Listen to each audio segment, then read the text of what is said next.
All right, we're live. We're doing a mic check. Mic check, check, check.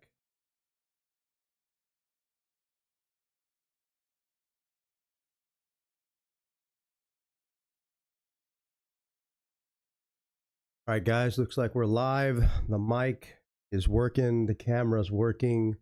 Good morning to all of you on this beautiful non-farm payroll Friday, February 2nd, 2024. It is my lovely wife's 31st birthday. Happy birthday to her. Best wife in the world. Couldn't be luckier. Okay, so unfortunately, I'm still sick. It is what it is. I've got the COVID. Hey, Jack, how you doing, buddy? It's nice in Sweden, man. It's rainy and it's cold and it's dark, and I got COVID and I got pink eye in both eyes, but I'm fighting through because that's what you got to do. Yeah, she's doing good, man. You should give them a call this weekend, okay? Because they'd love to hear from you. You guys should call. We'll talk more often. Hey, buddy, if you want to learn how to trade, then follow along. Otherwise, I'll give you guys a call this weekend, okay? Because I got to focus on the charts here. But I love you, little man, and I miss you guys. Hope you're getting a lot more sun out there in Virginia than we're getting here. It's very, very... One day I'll remove the webcam and I'll show you how dark and cloudy and gray it is here. Say hi to your mom and your dad, Jack. Okay, guys, so some housekeeping here for today before we start trading non-farm payrolls at 8:30 a.m. Eastern. I do have the COVID. I've got the pink eye in both eyes. So when you see my eyes looking a little cloudy and red, no, I'm not high. I have pink eye in both eyes, and we are fighting through. So we will do our best. Oh, good, Jack. Yeah, you're starting to understand. Dude, if you understand this, you can write your ticket, my friend. And the good news is, Jack, you get the family discount for the course, which is free. So let me know if you want the course, buddy. And you can get charged just like mine. That's my nephew, everybody, for those of you watching later. He's in Virginia. He's a sweet little boy and very smart. All right. So, yeah, with the COVID and everything, I've just been still analyzing for you guys here on the live stream. And, you know, I'm a little more cautious on my own personal trading because when you're sick, you just tend to make, poor decisions. So that's why this week is not a week for me to put the pedal to the metal and make a lot of money. It's just make a little bit of money, keep the ball moving down the field and, try and get through this COVID so I can have my energy back and obviously start kicking ass again as I'm used to. But with that said, we're going to have a great non-farm payroll Friday. I spent a lot of time researching this morning. Got some notes here. We're going to go over these notes to start the day before we get into the charts. I wanted to think about, because yesterday we saw a lot of money moving into the debt market, you guys. Okay, so let's look at, we're not going to go into super detail here on all the charts just yet, but I want to show you the debt market, the 10-year treasury. This is incredibly important, super duper important. Okay, so this is the weekly chart right here of the 10-year treasury, right? You got the monthly chart here. We'll get into all the other charts in a bit, but just pay attention to the weekly. You have a big surge here. You're trying to break through some pretty key resistance levels here. And the reason that this is interesting for me is because the quarterly chart on bonds should be very bearish. Now, that doesn't mean that's always the case, right? You have to let the lower time period charts tell you what the higher time period charts are doing. Let them confirm. But right now, the fact that the quarterly chart has a very bearish pattern, but the weekly is able to fire to the upside like this, it makes me wonder what's going on. I think that there is a lot of money moving into the debt market as a safety trade, right? But it's not the typical financial collapse safety trade where you see a bunch of people rush into the dollar, because we're not seeing strength. Really, we didn't see a huge day in the dollar yesterday. We're at 109 even right now for the euro futures contract against the dollar, right? So while treasuries are firing to the upside, we're not really seeing the dollar get super strong against the euro yet. That might happen. That would be the sign of a true safety trade if the dollar strength and the gold strength continued with the treasuries. But the treasuries look to be outpacing everything right now. So we have to ask ourselves why. And this is the question I was asking myself all last night. Why are treasuries doing this? Because I want to understand the intermarket correlations. Good morning, Steve. I want to understand the intermarket correlations. What's going on? Why are treasuries doing this? And here's the, working hypothesis. I don't say conclusion because there's never a conclusion. We're always working with a hypothesis that we are, watching trading unfolding every single day as it's changing, right? If you get too stuck to one position, you become one of these perma bears or perma bulls who sit around on YouTube and, basically do all their predictions, but they're not traders. They don't make money trading the market. Our job is to actually trade the market and be flexible. So when thinking about this issue of why all this money is moving into the debt market, for me, I'm going to read this quickly because you can go back and rewind and pause and take your own notes. I don't have time to explain every single thing, but it really comes down to right now whether or not you think we're in a bull market or are we in a bear market correction. I think we're in a bear market correction for a number of different reasons I'm not going to get into right now. But one big thing to point out to you guys is that this is a very narrow market, right? You've only got some of the big, magnificent, 7 stocks, the Apples, the Facebooks, the Googles, all those stocks are sort of the Amazons, Microsoft are pulling this market higher, right? When you look at the broader market, there's no strength there, right? So a real bull market, you're going to see strength across, a much wider variety of stocks and industries, right? Sectors. Right now, we have a very narrow market, right? Which is a sign that we're in a bear market rally. So on top of that, right, we have to ask, what happened? We had less than 1% interest rates for 14 years, right? Big debts, big asset bubbles. That's how we got to this point, right? Now, so that's sort of what fueled this huge bull market. That's over. We don't have 1% interest rates anymore, right? We got 5.25, whatever it's at right now. And Powell's saying we're going to stay higher for longer, which that's what I think as well. So if you want to look at what the S&P does at the start of a recession, an official recession, that's how does the government classify a recession? It's 2 straight quarters of negative GDP. We're going to get there. Well, we haven't gotten there yet, but we're getting there. But when the recession starts, you're gonna see a couple of things. Number one, the average decline of the S&P 500 at the start of a recession is 32%. This is going back to 1929, right? So that means the S&P right now sitting at, roughly 5,000, would decline down to 3,500 on average at the start of a recession, right? So I'm not going to go, we have so many more points we could go over here as to why I believe all this stuff is happening. That's not really that important.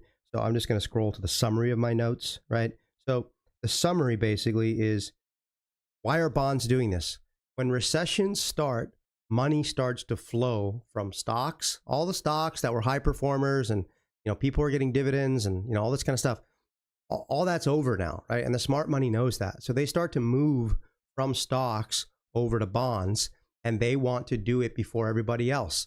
Why? Because bonds are safer, right? They've got the perceived safety of bonds, and they want to come over and lock in these 5% yields, these coupon rates on their longer duration bonds before the rest of the people figure it out and come over and drive bonds even higher, pushing the rates even lower. Because if you jump on the bond train later, you're going to get lower rates, right? Because lower rates will come at some point when the Fed starts cutting and all that. The big money wants to front run this, right? So they'll move money from stocks over to bonds. You'll see a shift there, right? That's why yesterday, that long ES trade I didn't take, even though it was a great call. Steve took it. Good job, Steve. I think a lot of this is, has to do with my COVID and I'm sick and whatever. I'm not, I'm not as focused as I'd like to be. I'm still analyzing really, really well, but the trading will be a lot better. Still good, but it'll be a lot better once I'm healthy again. Anyways, the reason I didn't stick with that trade is because I'm the type of person, I like to understand what's going on. And I just didn't understand if why would stocks catch up yesterday? I know treasuries are pushing higher, yields are dropping. That's good for stocks. Yes, it is. But if the regime is shifting and if bonds are firing to the upside right now because money is moving into bonds anticipating a recession, then you're going to see this correlation break down. Just because stocks are heading higher and yields are being driven lower, which would typically benefit the stock market, right now we may be entering a phase of the market where it's no longer going to benefit the stocks, right? So yesterday, stocks did catch up to bonds. Okay, fine. But we're going to continue to keep our eye on this connection between stocks and bonds and how stocks are reacting, because I think we're much closer to the top. I could go into all these reasons, but I'll do a separate video on it since I don't have time. So I really wanted to understand why, what are we seeing in bonds and what could it mean? I think this is what it means. We're very close to the start of a recession. And the smart money, they're dumping their stocks. We can already see insider selling is you know, record pace up here, and retail frenzied buying. The retail's coming in at the end like they always do. They're going to hold the bags, and the smart money, as they're selling their stocks and all the money they made, they need a place to park those profits. They park them in bonds, which is why we're seeing this push up in bonds. Okay, so hope that makes sense to everybody, because it's very important that you understand what's happening, because these asset correlations, they shift as we enter new regimes for the market and what's happening. Depending where we are in the market cycle, different asset correlations will behave differently, and you need to understand what cycle you're in so you can understand how they're behaving and use them to help your trading. So that's very important. So we're going to continue to keep an eye on that. And I say that because here's the monthly chart for treasuries. We were looking to be heading down here last month because of the quarterly chart, the monthly chart. We didn't. So that tells us something. My mentor always said, when something really should happen and the opposite happens, then the opposite is happening. And when the opposite is happening, it's even more powerful than the first thing that you thought was going to happen that was powerful. Okay? I know that sounds confusing. It's not. It makes a lot of sense when you think about it. And since it came from a very brilliant guy, I listened, and you should listen too. So now we have a ton of support here, and we're probably headed up here, right? This month or next month. I don't know. This is the 10-year, so it moves a little more slowly, but you've got a nice base of support now here, which tells me breaking this resistance on the weekly, treasuries are going to be well supported now. So we will look to play primarily the long side of bonds. That doesn't mean we're not going to go short sometimes during the day when we see stuff. It just means the regime that we were looking at is changing, right? Bonds are pushing higher on strength as money is moving into the bond market. And I think you're going to see stocks continue to top out and stall out up here. Okay. So this big deal about, the earnings yesterday. Yeah, they were a flop. Meta had some earnings that were a little better than expected.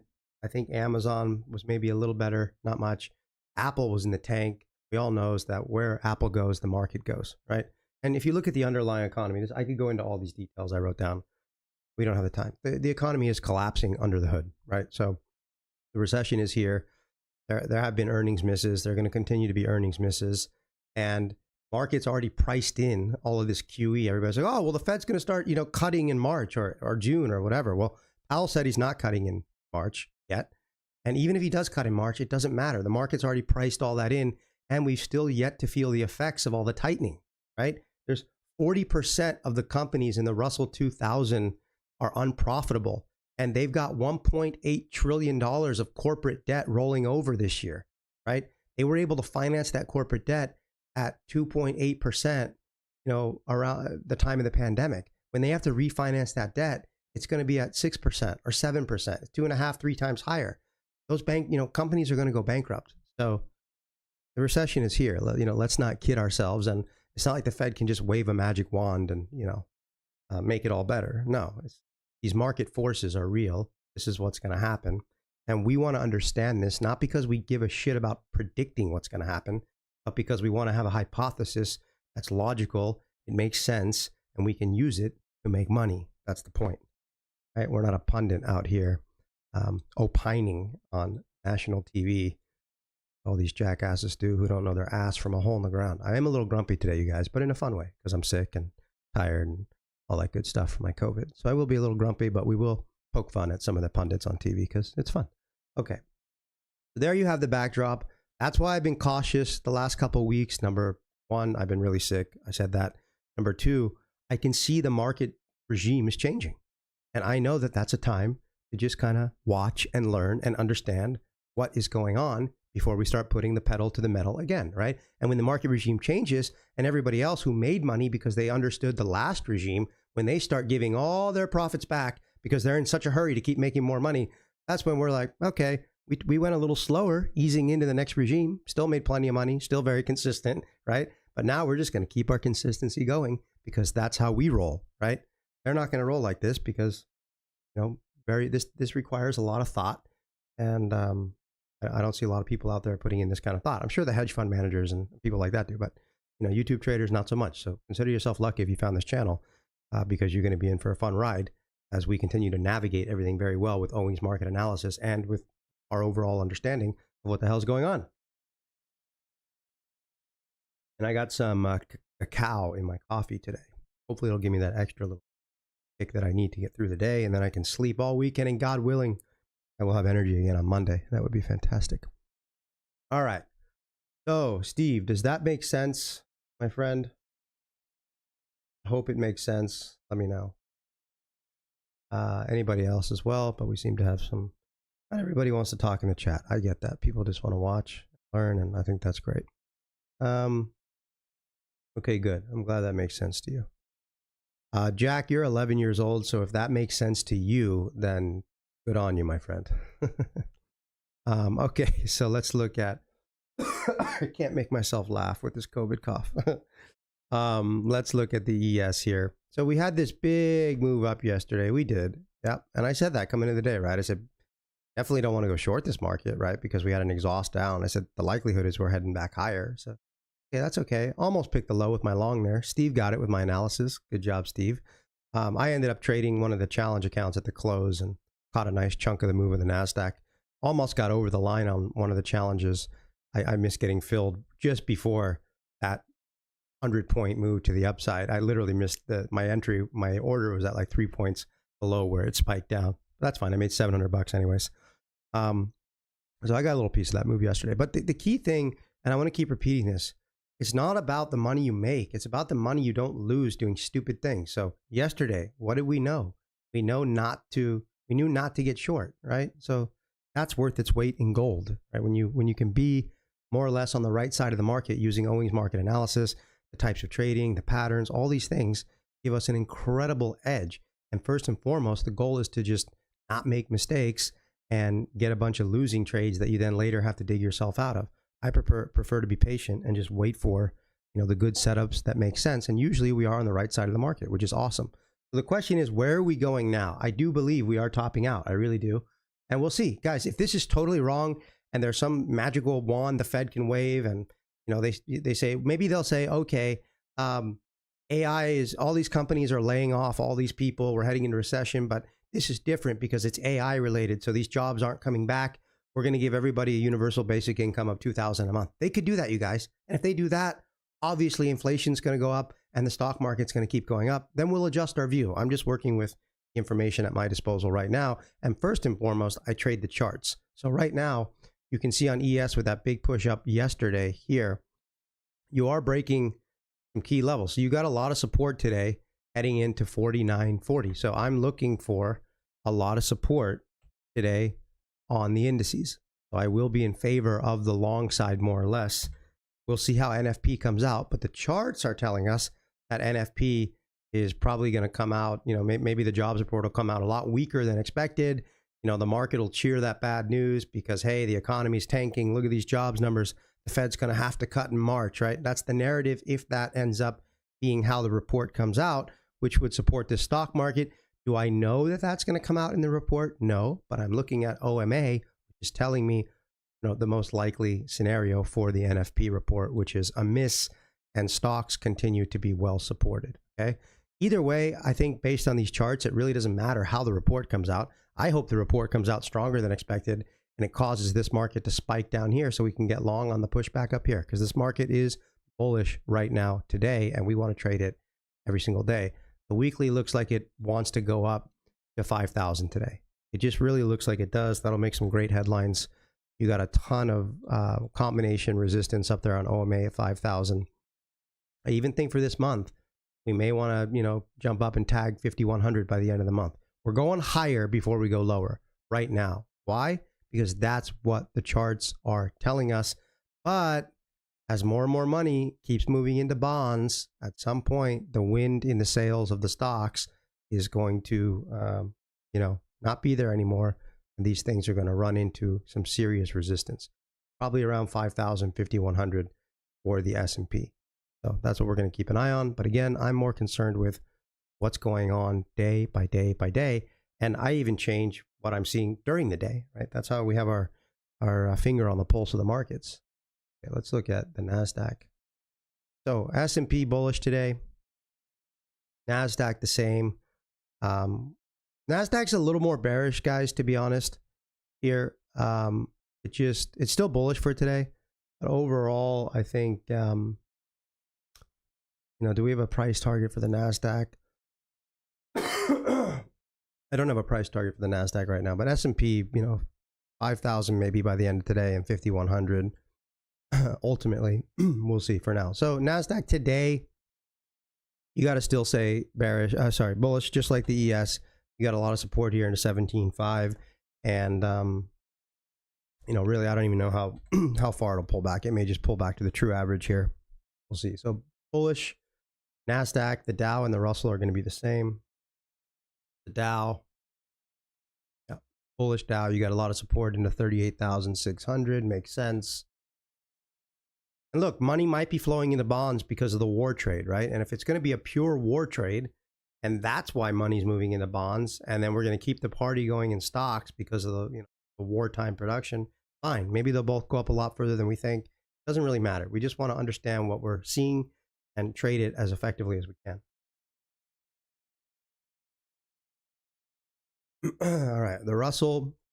Now, that stat that I gave you guys about the Russell earlier, 40% of the companies in the Russell 2000 are not profitable, and they have 1.8 trillion in corporate loans that they got at 2.8% that they're going to have to roll over this year to probably 5.5%, 6%, whatever rates they get. Probably even worse, right? Because they're junk companies. They're going to have to pay higher rates. They're going to go out of business, right? So what's going to happen to Russell when all these companies go out of business? It's going to go off a cliff, right? And that's why the Russell is lagging. So the Russell looks a lot weaker here. I'm looking at the quarterly chart. So yeah, the Russell, has a chance to continue to be dragged along a little bit by the S&P and the NASDAQ, but we will get a clue when this bear market is really, truly ready to begin its rollover and decline. The Russell will be the canary in the coal mine for the indices, and it will turn first like it already has. I'm saying on this latest rebound, it will turn first and lead the way to the downside because of the internals for those 2,000 companies that make up the Russell 2000. Okay, let's look at the 10-year Treasury note. If you see me wipe my eyes constantly, it's pink eye. Very blurry out of both eyes today. So I kind of look like Stevie Wonder with the charts. No offense, Stevie. I like your music, but I do feel blind. All right. So the 10-year Treasury, we already talked about this. It's very, very bullish right now. You've got a lot of support today into 112.17.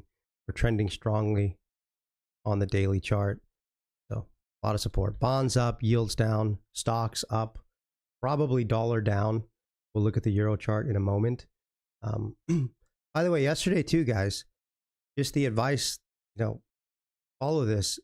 The number one goal, again, is to just don't take stupid trades. The good ones, the easy ones. It's never easy, but the ones that are so clear, there's no doubt on those. They just jump out at you. You can have all the confidence in the world. You can go big size. And, you got a really good hit rate on those trades. So I say all that because yesterday, crude oil, for those of you watching crude oil, I said, wait and watch crude oil. Don't be trying to get long up here thinking it's going higher. Wait and see what happens if it punches lower. And boy, did it punch lower on those Israel-Hamas peace rumors, right? So, consider yourself lucky if you weren't holding a long crude contract and didn't get whacked for $2,000 as it, just got hammered in a matter of minutes. Now, I was watching that as an opportunity to potentially buy it, and I was, eyeing it to maybe alert the elite members at Owings Trading. But I decided, no, I don't want to buy crude because it's breaking some key Owings market analysis support levels. So let it do its thing. But that's what I'm doing. I look for my areas, then I look at the charts and I go, are the charts telling me to buy or not? Yesterday, it was not telling me to buy crude, even though it dropped into my overall zone where I was interested in.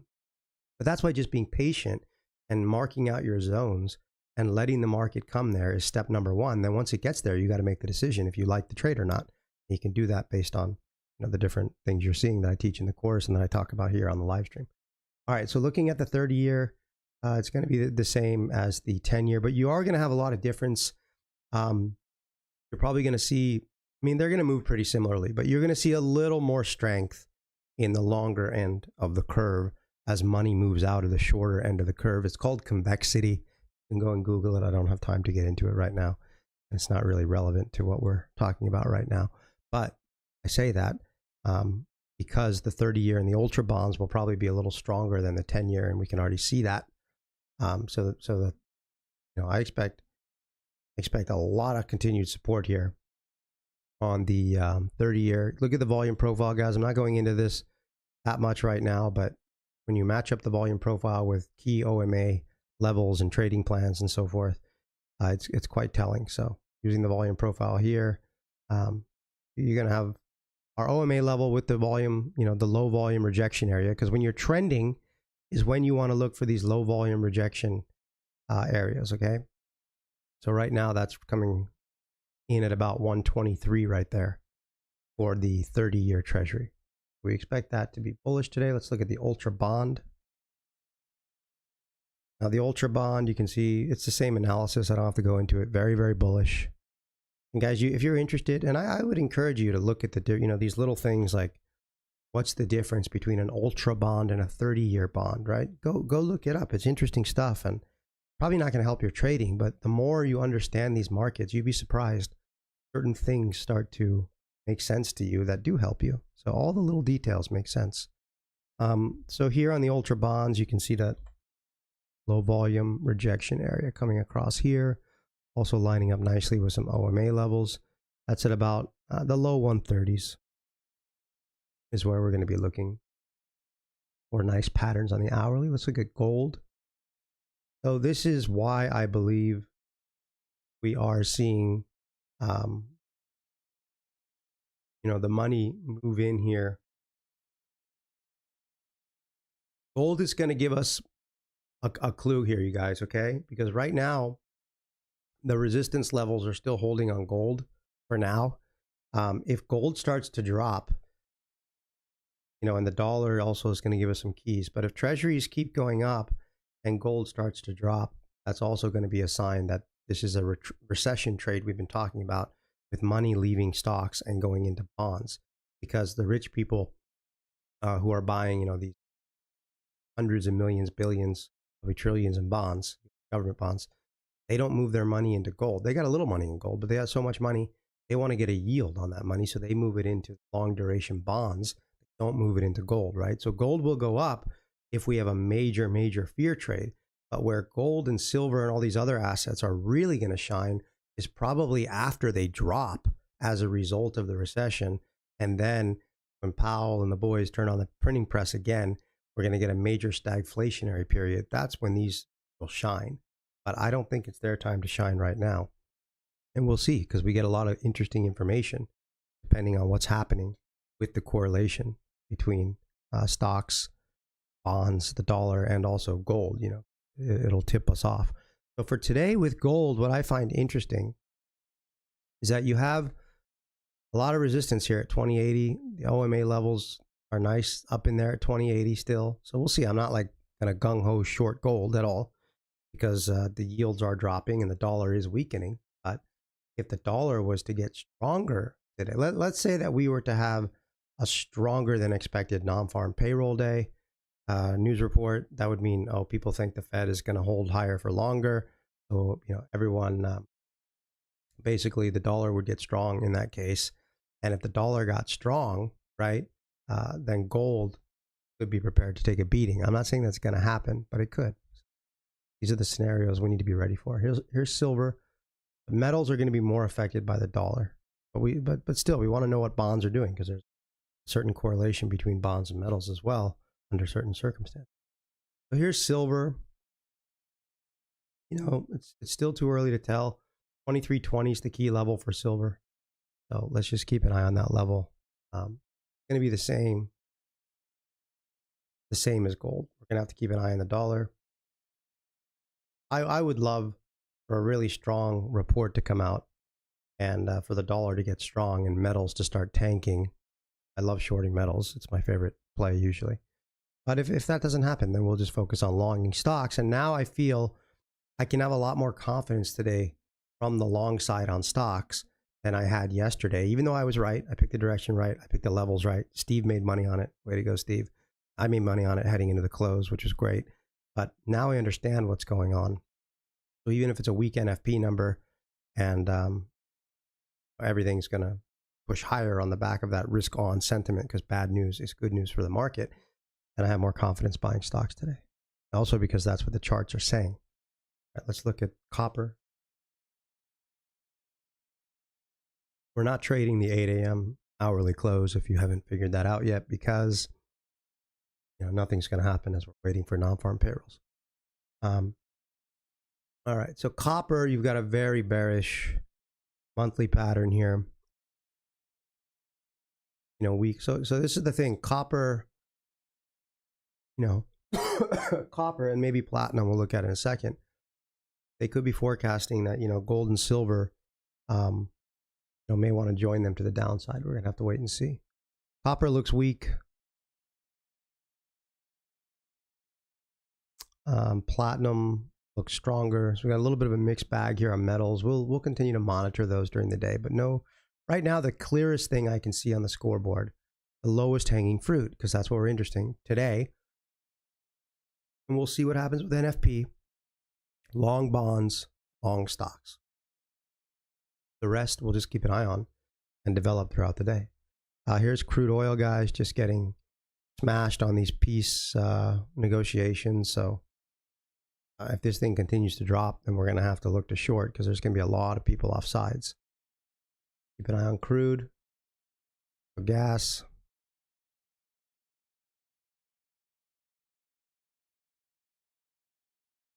Natural gas is still difficult to read right now. Let's just finish off with the euro, because this is really going to decide a lot for us today.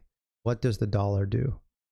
So yeah, I mean, you got a lot of, the question is, are we going to break out of this range now, or is NFP is going to determine this? Do we stay in this range here with resistance here and support here on the daily chart, or are we going to push higher with the euro dollar getting weaker? That's going to determine the plays that we make. So we're going to know right after non-farm payrolls, which is very exciting. So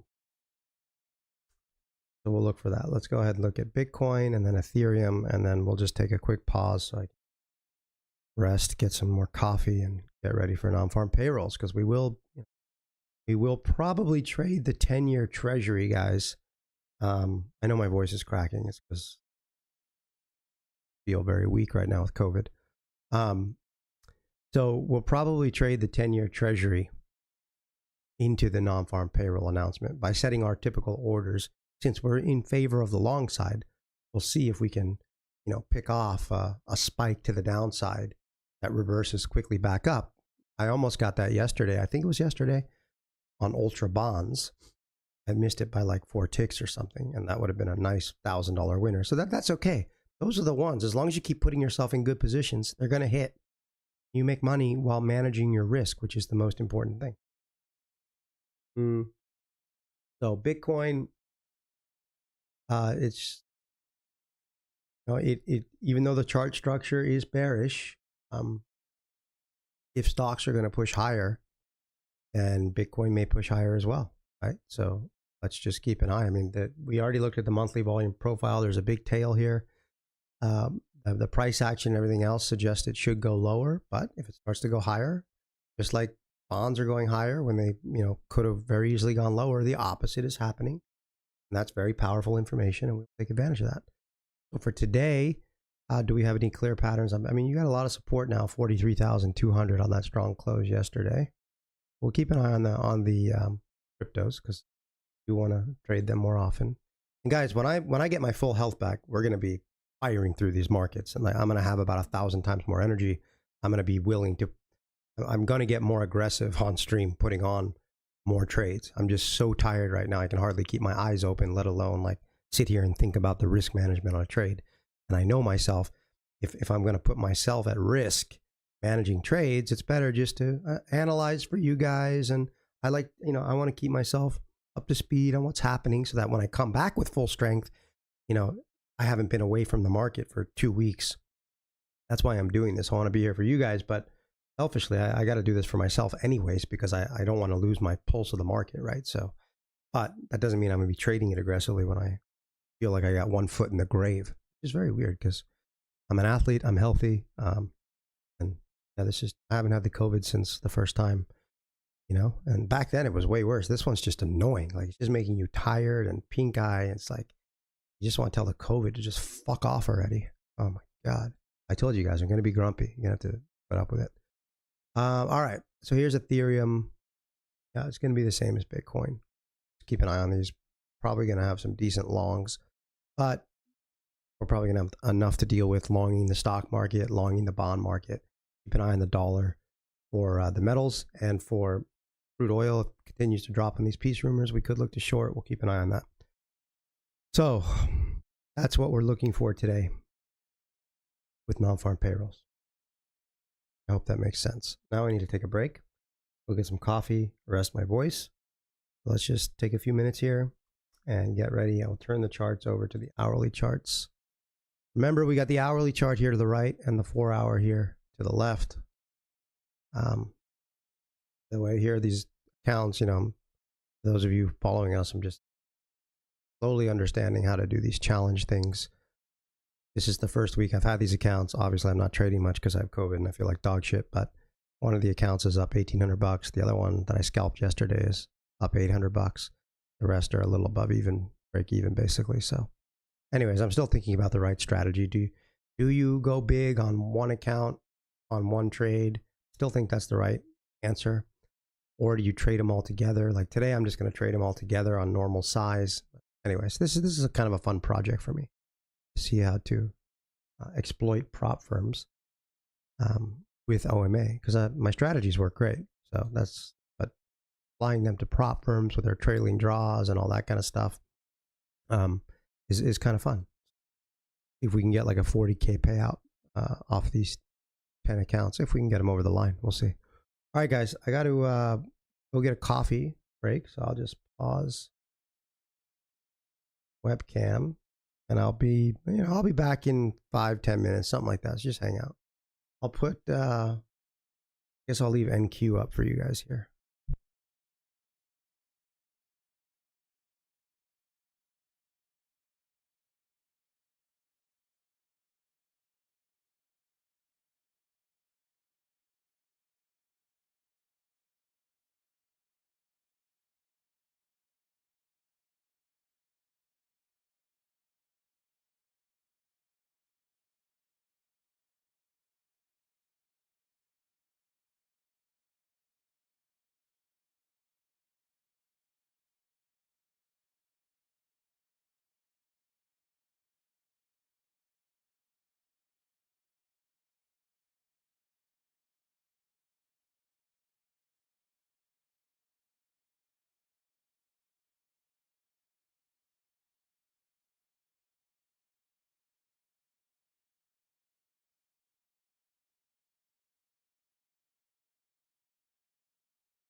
All right, guys, I'm back.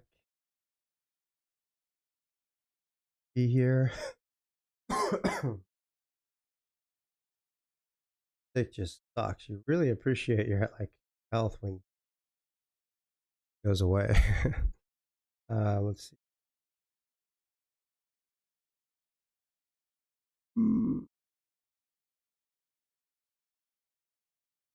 There you go. I did manage to shave though, so that was fantastic. I don't look homeless anymore, which is no offense to the homeless. But I was feeling a bit scruffy. You know what? I'm gonna wait until I'm all nice and healthy before I shave, but I couldn't stand looking at myself anymore. And you got to find the bright side. The bright side is, at least now when you get sick, I can stand here in my spaceship office. I say it's a spaceship because I have so many different screens on different levels with different lights. Kind of funny. I'll take a picture one time for you guys. But you can stand in your office and trade and go to work even with, you know, feeling like absolute dog shit. Whereas, can you imagine, like, way back when, if you had to do some annual labor job during the Great Depression, didn't matter how sick you were, you had to get your butt out of bed and get out into the freezing cold and, you know, go do manual labor. So we're pretty lucky. I'm a wuss. I think we're all pretty soft in the modern day. That's normal because that's the life, you know, we grew up with. Of course, we'll be softer. Anyways, my point with that is that I'm very lucky and blessed to be able to even work while I, you know, have such a strong illness benefit. And hopefully my coffee and my cacao will start kicking in. Cacao, is that how you guys say it in English? I'm American, but I can't remember since I have a Swedish word. Cacao. Cocoa. So it's coffee with cocoa in it. You guys wondered what I was saying with cacao. Nice organic coffee. I don't know where it's from, like Ecuador, I think. And I've got some organic cocoa powder, you know, like the really dark cocoa powder. And then some organic raw honey. Well, almond milk. Oh, man. So good.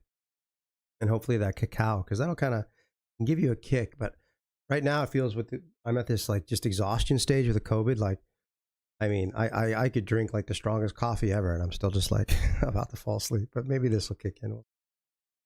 All right. So let's see. Steve, do you have any questions?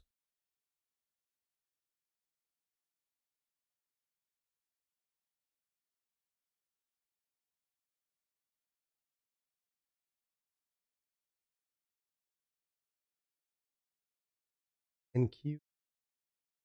Oh, while you think about questions, I'm going to go ahead and look at, I renewed my Zero Hedge monthly premium subscription for myself because I like it, but good news for you guys. I get to read it and interpret it for you, and you get some information that's behind the curtain from Zero Hedge. They got really good stuff when you kind of know how to read between the lines. One of the only fundamental news services I use. Premium. I'm not going to show it on screen because I don't know. They might get mad. Tell you what. I recommend it. It's like $30 a month. Great.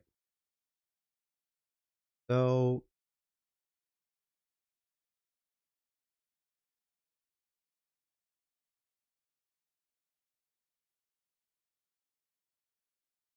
get the market ear, which also has just a ton of good stuff. They talk about the options flows and everything. And I use OMA and all my own stuff, but this is just also good to know what the big desks are seeing. So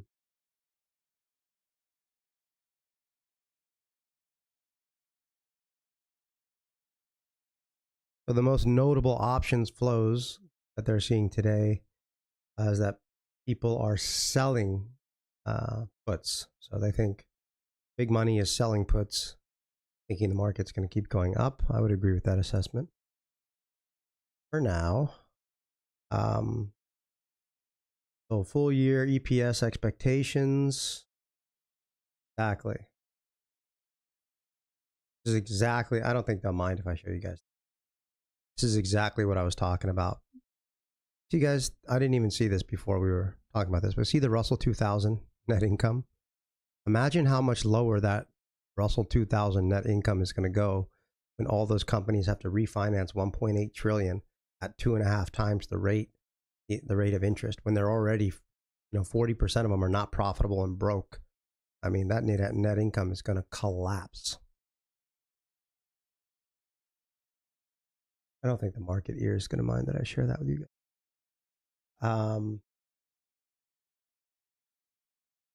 Kind of waiting for NFP, guys. Scrolling through here, we'll probably get a preview from Zero Hedge as well. Zero Hedge Premium.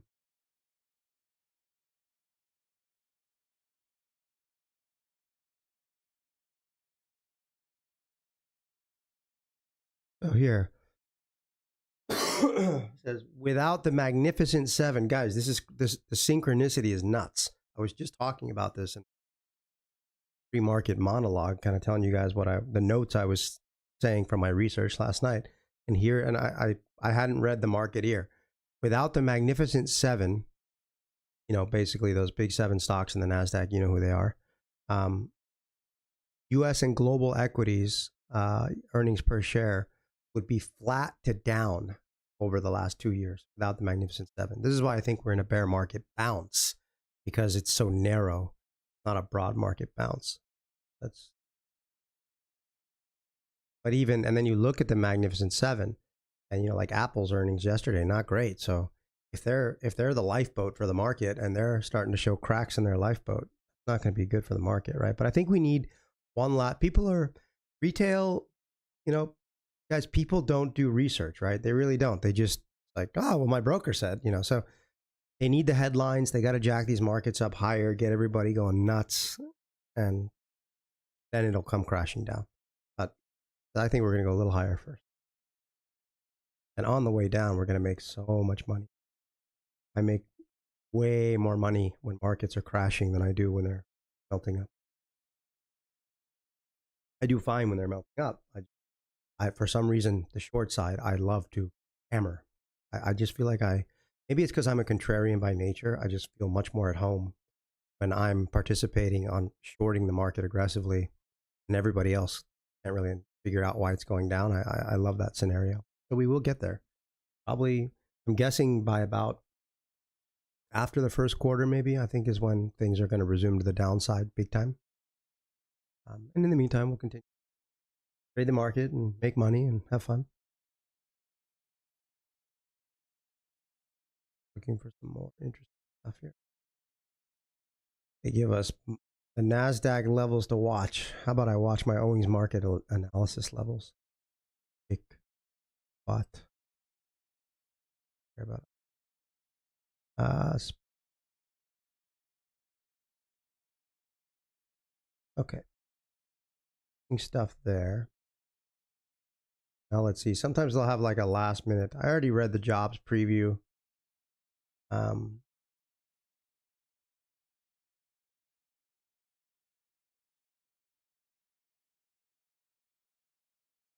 Yeah, we'll just have to see what the payrolls come in as. Right, we got 10 minutes. Exciting, guys. Get ready. Go to the bathroom. Get your coffee. Got a forecast of 180,000 jobs. It's got to get under the hood and see what the report says, and are they revising previous months? What are hourly earnings? That's important for inflation. It's going to be interesting. But we go off the charts, and we will trade the 10-year Treasury, because this is the chart that can really. That was the thing yesterday. I think, Steve, you remind me if I'm wrong, but I think it was yesterday. Here's Steve. I'm going to read his comments here. No, I mean with it just, yeah, exactly. Like, so with bonds up, normally, that means yields down. So that with a weak dollar, that should help metals.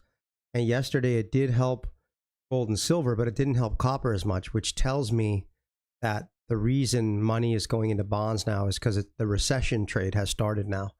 So yeah, so metals won't be typically benefiting from the money moving into bonds and yields dropping like they normally would, because money's moving into bonds for an entirely different reason. So this is why we pay such attention to the money flows, right? So I think if that's what you were trying to write, Steve, then yes, you're absolutely correct. If that's happening yet, we still need to wait and see. I don't know for sure. Because today will tell us a lot. Like maybe this big move up on the 10-year treasury, if we get slammed down today and close back down under the true average, I mean, then back to business as usual, right? So we'll see. This is a big announcement, and it's going to shake things up and really tell us what's going on, which is going to be exciting. Yeah, exactly. It's strange to see them moving in different directions, but this is, yeah, it could be the Canary. I love the Canary Islands. I got to get back there. But this is why you gotta, when you understand the asset correlations, and then something starts to look off, which me yesterday it looked off. That's when you got to step back and think about what could be happening.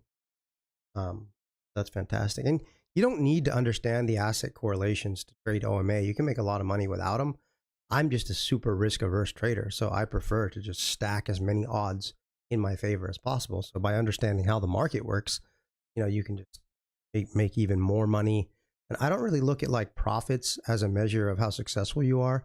I look at how much money you're able to generate with how much risk are you taking, right? So I'm more interested in Sharpe and Sortino ratios as opposed to outright gains, right? Because it doesn't, if you gave me a $50,000 account, you said, Andy, I want this account at $1 million by the end of the year. It's like, okay, there's a good chance I could do that for you, but you got to be willing to sit through sometimes, $10,000 daily swings. That's what you want. And there's also a good chance that the account will get blown, because when you're going for those kinds of returns, no matter how good your edge is, you're setting yourself up for disaster. So that's why for me, most important ratios in trading are what type of numbers are you putting up, and what's your risk? How much risk are you taking to put up those numbers? And that's where this YouTube channel and our trading absolutely destroying other channels. I don't take a lot of risk, and we make good, steady money using OMA. And that's the way I like to trade. So that's the way I run the channel. And that's what I want to teach you guys, because I think it's how you stay in the game for the longest. It's how you sleep the best. And if you do this for a number of years, compounding growth will take care of itself. And even if you start to learn how to trade with OMA and understand all the stuff before you have a lot of money, once you really understand how this works and you figure it all out, believe me, there's a lot of people out there who have money who don't understand anything. So you can find the money. You just need to understand how the market works. That's first and foremost. That's why my focus is always on managing risk first. And it's not going to be the sexiest thing in the world, but going to be in the game longest. Okay, guys, let's get ready for NFP. It's going to be really interesting. I'm super excited to see what's going to happen. I mean, here's the 10-year treasury. You are trending up. Excuse me. You guys gonna have to deal with COVID cough. I mean, it's going to be really fascinating. I'm excited about this. So we want to try and pick off a little bit of a trade here on the 10-year. Remember, if you do this, you're going to be careful. Like if I do this, if I set an order right now on the 10-year, I'll probably just, do it on one challenge account to try and pass one account. And if it gets blown, it gets blown, right? Like, because guys, I'm still using the same Owings market analysis edges and all that kind of stuff. I'm just testing different approaches to the challenges, right now for a few weeks, seeing if there's something there in terms of how I can exploit the challenge companies. Otherwise, I'll just get back to trading my own money. And if I was going to trade my own money on this particular trade, yeah, I would still put an order where because I'm not taking trades now that I wouldn't trade on my own money. But I will go bigger size on these challenge accounts. Obviously, they're real. So let's just see. I'm going to first turn the trade copier for Quant Tower. I almost sounded like a Southern person there. Quant Tower. I guess COVID gives you a Southern drawl. Let's stop my copy trade thing for the 10 account. I've got a nice start on 2 of the accounts. So let's just go to the 3rd account there. And that way I can just, on this third account here, you know, I'm just going to see if there's a good spot to throw an order. I mean, certainly if we got down to 112.4, that would be a gift. And it might, guys, I've seen sometimes this thing, I mean, the weekly VWAP is at 112.7. I'm just going to set an order down there at 112.7. Because you just, look, guys, here, this is the hourly chart also. This hourly chart doesn't have all the 4-hour stuff on it, but it's got all my higher time period VWAP values, value areas, all that kind of stuff. So look at the weekly VWAP way down here. I mean, probably it's not going to get there, but sometimes you'll just see the craziest moves. And literally, if you just put an order in the right spot, yeah, sometimes you'll take a loss, whatever it happens. But sometimes it'll spike down, fill you, and then within a matter of minutes or seconds, it's back up, and you're like, oh wow. So if you can put it in the right area, there's a lot of support down there on the daily chart, 112.7. So I'm going to put an order at 112.8.5. I'm going to look at the 4-hour here as well. Look, we'll just see what happens. This is just an NFP trade on a challenge account to have a little fun. So keep this in mind if you're trading your own real account or whatever, or if you get attached to challenge accounts. So here on the 4-hour chart, you've got a really nice extension way down here at 112.13. I'll go whatever I said, 112.8.5. I'll put an order there. Then the question is, how many contracts? Well, if you do 6 contracts on the 10-year, then you're basically looking at that it's $30, $31.25 a tick for 2. So it's $100 a tick in that. Is 6 contracts, and there's 2. It's basically 2 ticks for each point. So like 112.11, 112.11.5. So I think I'll just put an order down there with copy traders off. I'm on the 3rd account. Let's go 5 contracts. That's fine. That'll be fun. We're going to go 5 contracts long. The 10-year treasury, we'll put an order at 112.8.5. Guys, probably it won't get filled, but sometimes you just see crazy moves, and you know, whatever. We're risking a challenge account. It's, you know, $30. So that's why I'm trying this instead of trading my own money right now, is because, I mean, if you can exploit this challenge companies, you know, why not, right? And that's why I'm new to the challenge game. See what happens. All right, 828, guys. Let's put the order in.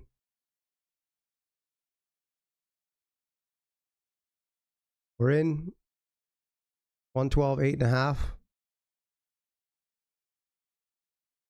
Move it up to 112.9.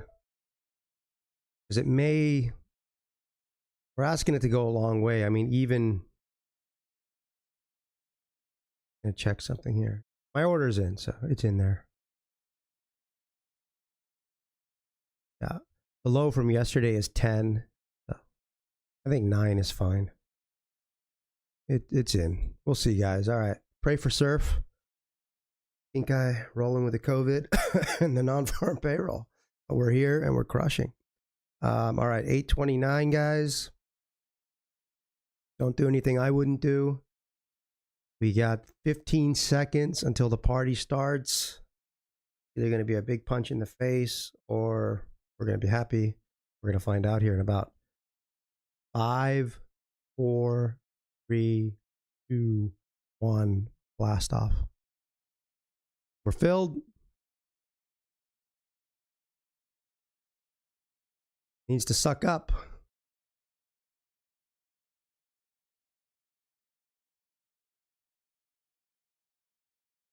Not seeing the reaction I want.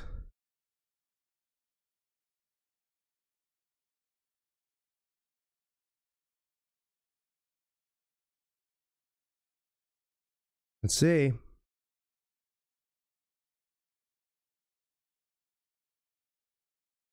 Went a lot further than I thought. Might have to cut this soon. Boy, guys, that was a bomb.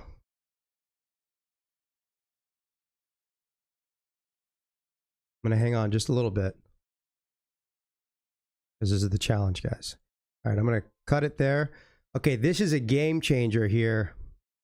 Challenge doesn't matter. I lost like 1,200 on that account, but that was a bomb for treasuries. So this is gonna rock the market today, you guys. Look at the 10-year. I mean, this is a monster move to the downside. We're back inside the weekly resistance here. This is game changing. So it's going to be a fun and interesting day. We'll have a little bit of more fun with this account here.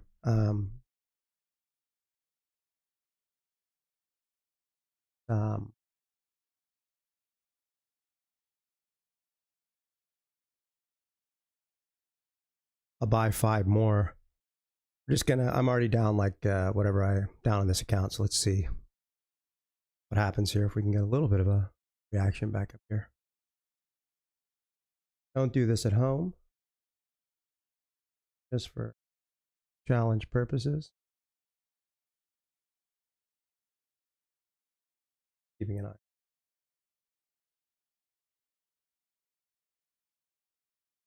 eye. But this is that was something that tells us that you know, that was a very unexpected, something big happened with that number to see a move this big on the 10-year treasury. Wonder what the ultra bonds are doing. Bonds are at 130.14.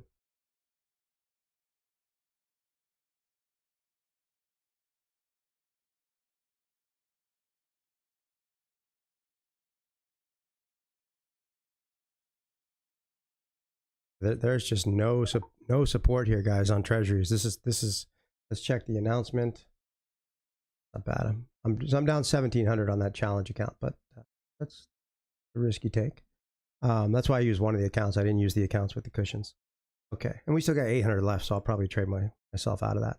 You know, that's why it's 50-50 with those types of news announcements. But oh, guys, woo! NFP 350,000. It was an absolute monster. Stocks must be tanking. Go to UB here. Oh, wow. UB.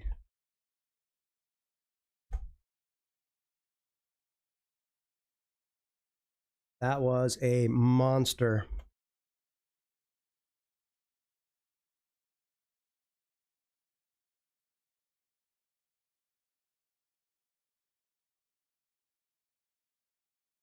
I'm going to try and short UB up around, I don't know, 15, 16, 2 contracts. Because I'm just, this account's going to either be blown or we'll make some back. We're just going to have a little fun while the market digests this. I mean, bonds are going to head. I'll take it down to 10 here. Don't copy me right now, you guys. I'm just having a little fun with this account. Entertainment for me while I have COVID. But guys, this announcement was an absolute shocker.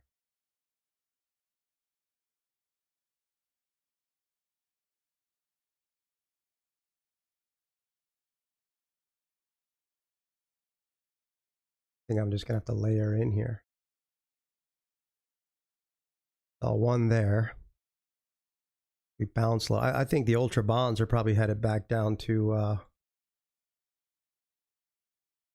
129 today. So don't worry, guys. We're gonna get back to real trading here in a second. But just know that that number was a shocker. It's that the market appears to be wrong-footed, and I mean, I haven't looked at stocks right now, but I have to imagine they're going to get smoked. We'll see.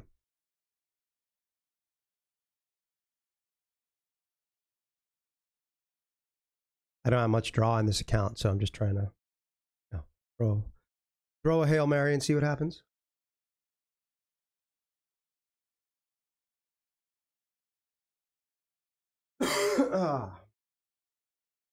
49.40 ES. Let's take.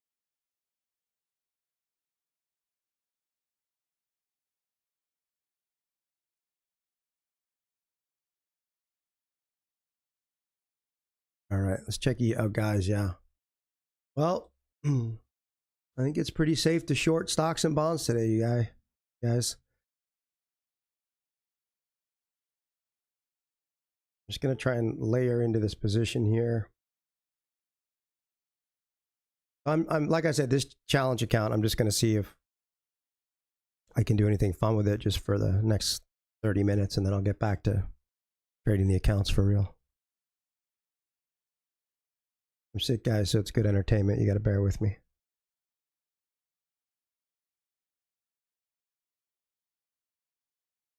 We're currently short only one UB,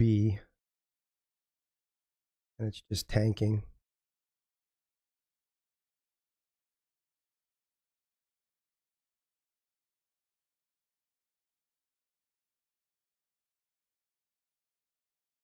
Oh, you see that? It didn't fill me. That was weird. There we go. Filled. We're filled 2 UB.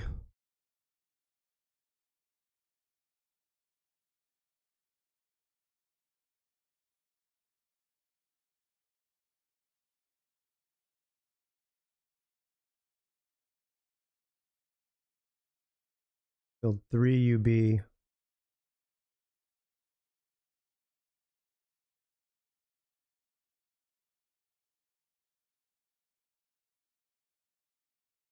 Hard because you got to chase this market.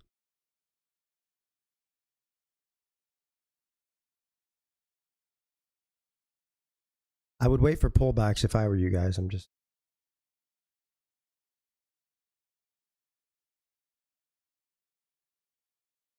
seeing if I can get a little luck here.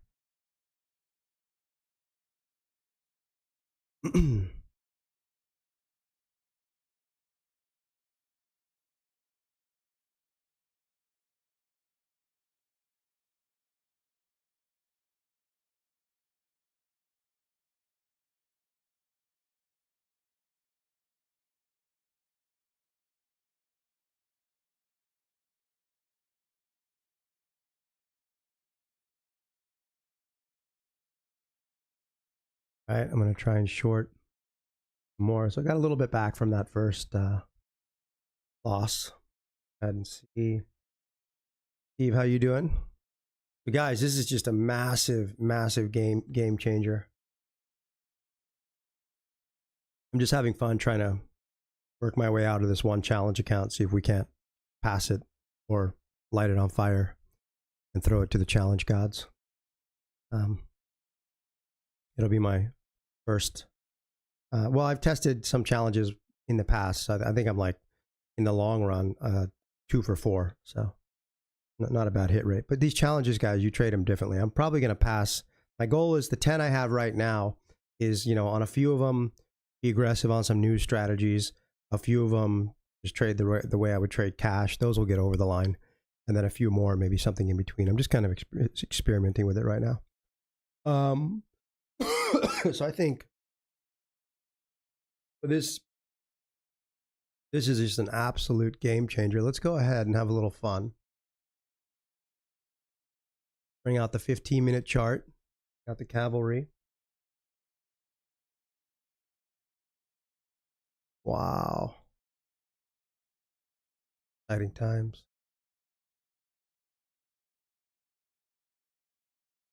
Here we can see, you know, I'd love to reload on a short up into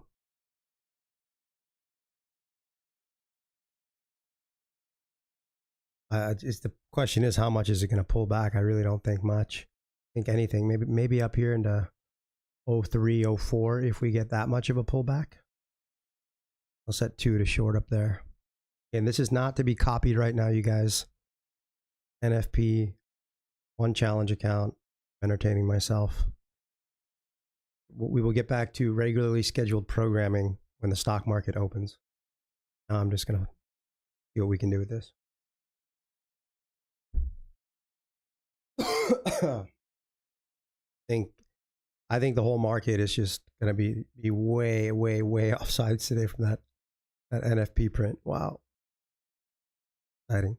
So ultra bonds, I mean, okay, so I'm going to give you guys my thoughts on the scoreboard, how that affects the different asset correlations in a moment. But for now, it doesn't matter because bonds are dropping and see what we can do. Go ahead and let's just bring up the 5 minute. You guys can see how if I'm ever going to, I don't scalp, but if I'm ever doing, you know, short-term trading on my own account, I will bring up sometimes the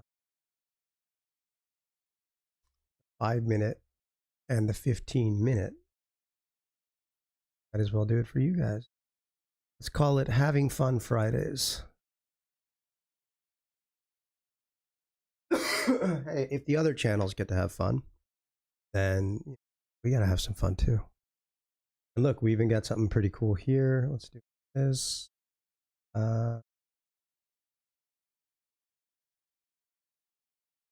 Digging it?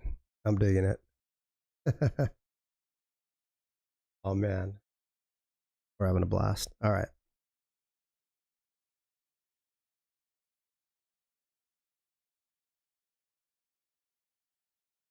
See, I have such little draw left in this account. That's why when I put those 3 on and I made a little, I jumped out because now I'm trying to wait for a pullback to get more on, and it'd be kind of fun, you know, on that.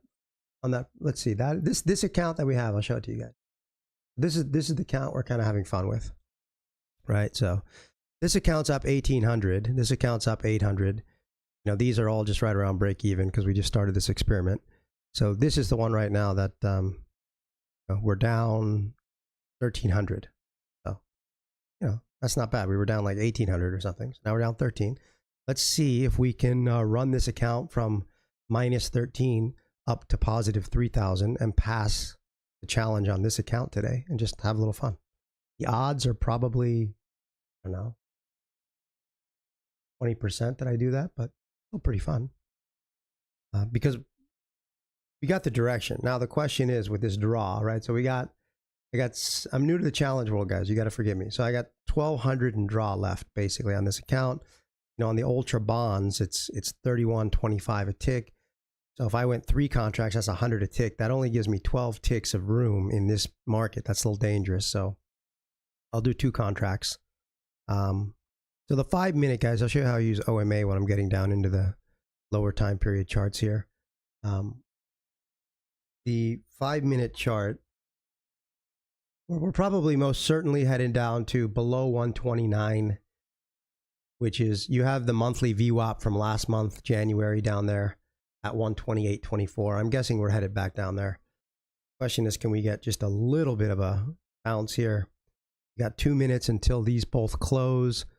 The 15 minute chart is here to the left. When trending like this with OMA, you got to look at the true average.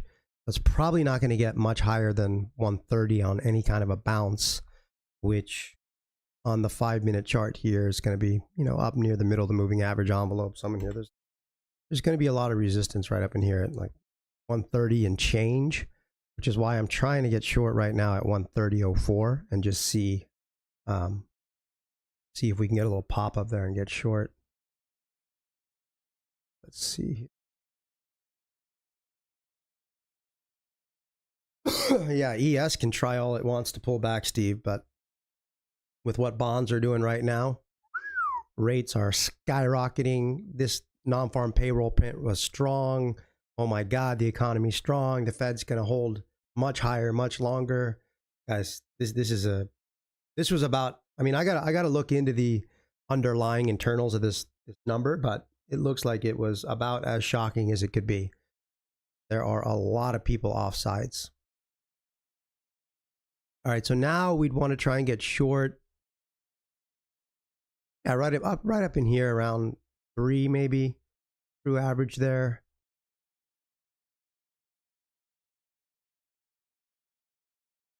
Somewhere up into this pocket up in here. It may not get there, but you know, we got so little draw to work with that I gotta try and let it pop up and fill me at a decent spot. But if we can, I'm pretty sure we're headed down to below 129. So that's a full, if we can get filled up here around 130 somewhere and then ride it all the way from 130 down to 129, that's one full point on the bonds. That's $1,000 per contract. So if we can pyramid that and get a little lucky, we could get out of our draw and maybe pass that challenge account, which would be kind of fun on Friday.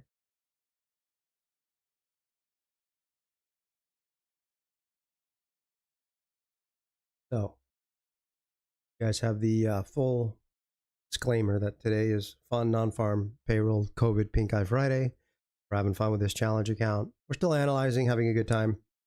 Got a very good read on the markets, but just felt like I had to have a little fun today. It makes it fun no matter what, because even on our first 10-year treasury buy there, you know, we didn't know this number was going to come out like this. This was a shocker, right? I mean, so on that first one, it could have got filled and popped back up and we passed the challenge and hey, hooray, that's fun. Or we got smashed on the first one. It's like, okay, we had to cut our loss, recover, we reversed, we got some back, and now we'll see what happens. But either way, it makes for fun trading.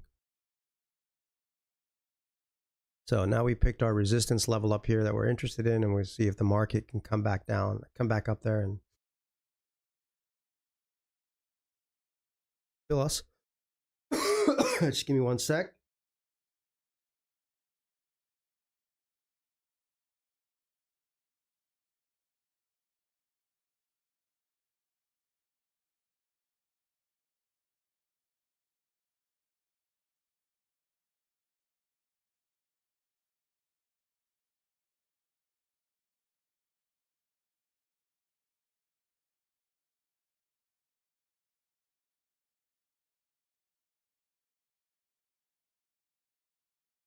Oh.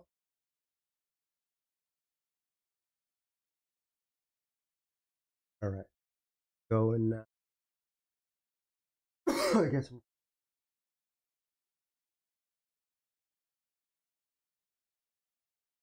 Kind of a good idea too, you know, with the challenges, which is kind of fun. Sometimes if you just want to have a little fun, like, okay, tuck away the real account, you know, have a little fun with a challenge. And if you lose 30 bucks instead of, you know, 2 or 3 grand on your own account. So that's kind of a good idea. I mean, I would never do this on my own account, so I don't pretend to. But bonds are headed down. I think you guys, if you just wait for pullbacks, get some good action today. Could look at ES as well, but I think bonds are where the most people are going to be off sides right now. Stocks too. I mean, Nasdaq's probably going to fucking tank today. Let's check the Nasdaq. But it's so wild, you know, with the drawdown. That's why in the challenge accounts, here's Nasdaq, it's just going to get tanked today. I think Nasdaq is on that number. I mean, I don't see how we're not headed back down to the lows from yesterday. There's your pullback on the Nasdaq.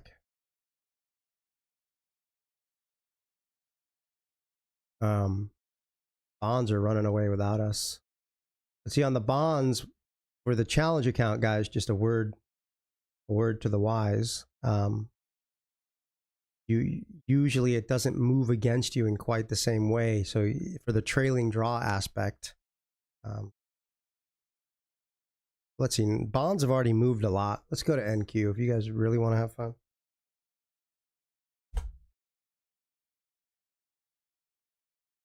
Wait, I gotta first flatten this. Go to NQ.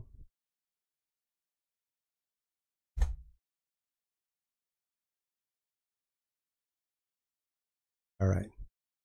Guys, I do reserve the right to fuck around on my own stream. Let's say once every 3 weeks, okay? Here's the NASDAQ. Let's have some fun. We got the 5-minute chart here, the 15-minute chart here. Remember, I only have 1,200 of draw on this particular one. So I think here on the daily chart, the NASDAQ is headed back down here.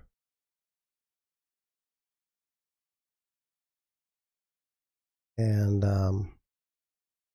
I think all the hour, I'm not even going to do the 9 a.m. check because all the hourly charts that we check are just going to be so distorted from this announcement. we're going to have to go down to a 15-minute and a 5-minute chart on something. We might as well just flip back and forth between like the NASDAQ and bonds. You here on the NASDAQ. So this is the pullback. You see guys here, this is the playbook I was looking for. You see how the NASDAQ pulled back here, the true average, and you see how the 5-minute just kind of popped up there. That's what I was looking for on the bonds that I just didn't get filled on. On the bonds here, this is the bonds sometimes just don't pull back, which can make them good for challenges. All right, so here's bonds. So they might pull back now. So now I got to switch back to bonds. We'll switch back between ultra bonds and NASDAQ. Now we're on ultras. I'm looking for this 4 level up here, guys. Right into this level. Right here by the true average. Any kind of a pop with the order short 2. Because the NASDAQ already had its pop that we missed. Try and short the ultras on any kind of a pop. Free fall in Black Friday, free fall in Friday, exactly, Steve. Well, we've had such a good start to the live stream. I mean, I've only been doing this now for like, I don't know, 3 weeks, and we're just kicking ass. And now with my COVID, I'm like, I'm not like trading. I don't have the mental capacity to trade how I normally would fresh. I'm like, I can't just stand here all day and just do nothing. So let's just have a little fun with the challenge and see what happens. And look, it'll be a good Friday adventure. I'll still analyze for you guys. And for me, I'll just have a little fun. There's about a 20% chance I'll get out of the draw and pass the challenge on this particular account today. But let's try. It'd be fun if we could go from down 1,800 to passing the account, which takes a 3,000 goal. So that'd be like a $5,000 swing. If we could do that, that'd be cool. Like I said, I give myself about a 20% chance on that. That you got to take a lot of risk. So yeah, I've got a great edge. OMA works. I'll get some good spots. The rest is up to the trading gods when you're going to trade on this kind of leverage. But that's what makes it fun and entertaining, which is why we did bring Russell Crowe to the party today, and we will be saying hi to Russell from time to time to have a little bit of fun. Thank you, Russell. All right. And hopefully my pink eye can settle down so I can see the charts. So right now it's 8:53 a.m. Eastern. I'm just waiting to see if the ultra bonds want to bless us with I was already short 3 contracts and I got some back and I pulled it because I was kind of waiting for a little bit of a pullback not coming. I think we're definitely headed down to 129 or lower. And I've got such little draw left, you guys. I can't just jump in and like, let it go and sit through a 15-point pullback on the bonds. So that's why I got to try and be a little bit precise here with my entries. Good news is we have the right tools.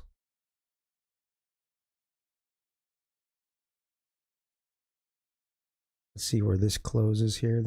Remember, we got the 5-minute chart here. It's going to close in about 45 seconds. We got the 15-minute chart here. Got the hourly on my other. I mean, I don't think we're stopping until we get the weekly VWAP at 129.7. Probably where we're headed now, so I might have to just jump on board maybe around here. 22 maybe. Sell one at 22.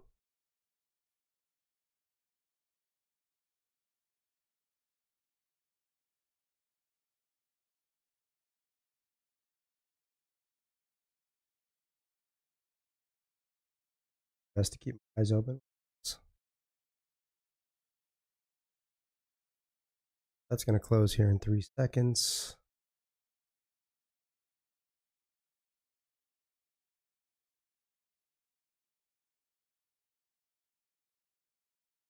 See where, yeah, 22, 23. I mean, there's a lot of resistance up in there.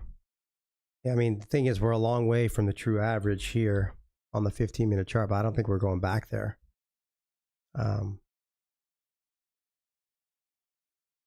So I think at this point we got to just be aggressive,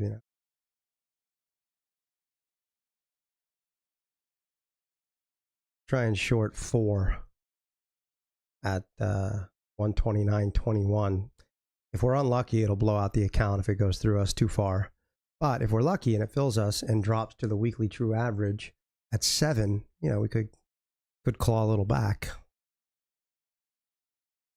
So we'll see. Maybe we'll make Fridays, you know, fun challenge Fridays or something.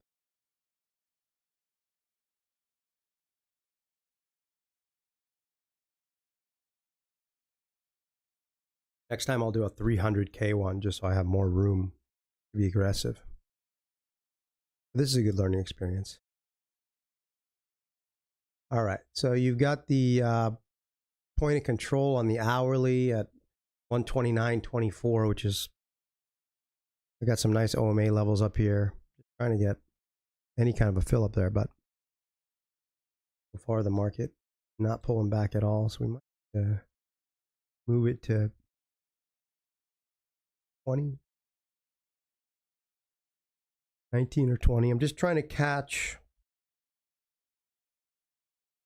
a little bit of a a little bit of a pump, fill us, and then drop down to, you know, well, we're almost at weekly VWAP now, which is at what, 7, somewhere in there. It's about 6 ticks lower. I'm trying to see if we can get a little pop up and then punch back down.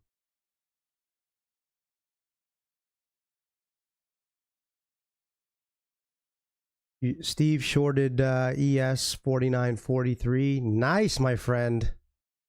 Kicking butt, Steve. Great job.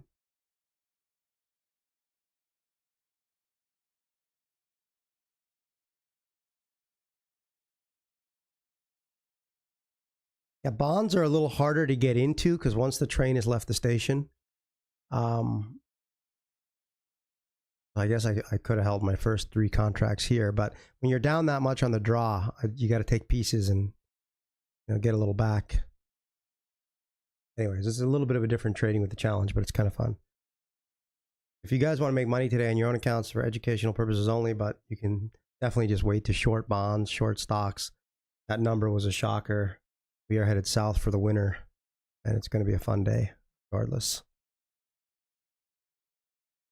And I'm going to have a lot of fun just seeing what happens with this account. Win, lose, or draw. And it is, so we got just a few minutes to go. Nice job, Steve. You're kicking butt, my friend.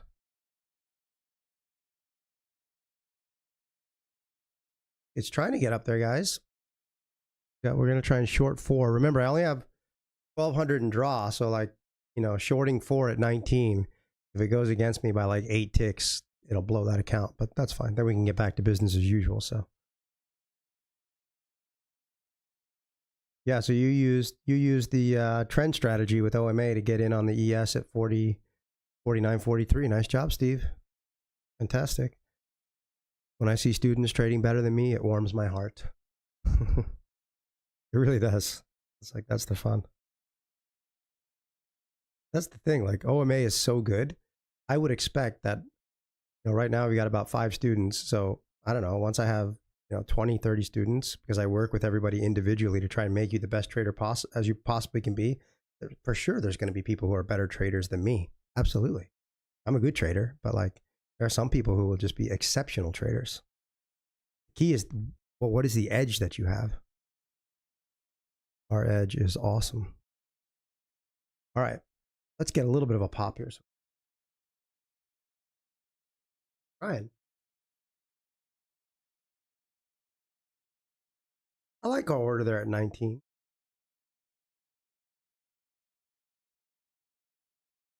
Famous last words, right? Until it gets filled and flies through to 28 and blows me out. If ES pops, look to add. Yeah, I think it's going to be down, down, down all day for stocks. I really do.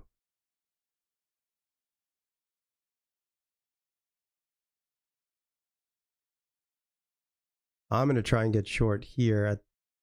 I'm looking to get short at the near high envelope bottom, basically up in this pocket. That's why I'm looking to get short.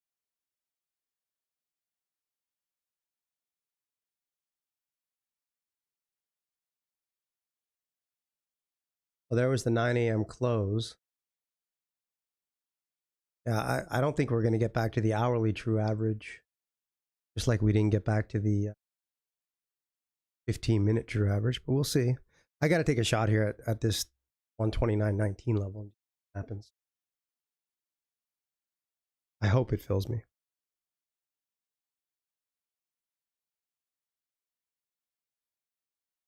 Remember, too, it's going to be a volatile day, Steve. So even though it's down, remember to take profits at good spots and then just wait for the pullback and, reshort again. It's always good to book your profits as well. If you want, you got to think about the trailing draw and all that kind of stuff as well.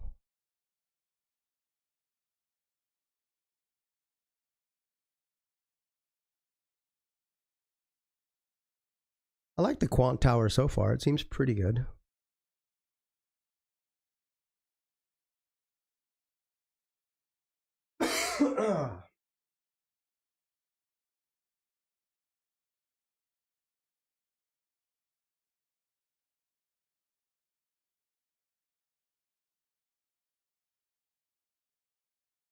Man, I'm tired.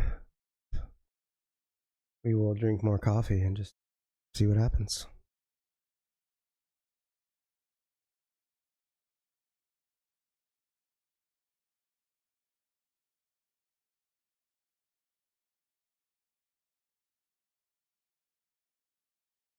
Yeah, on the challenges, you got to book the profits. Just have to.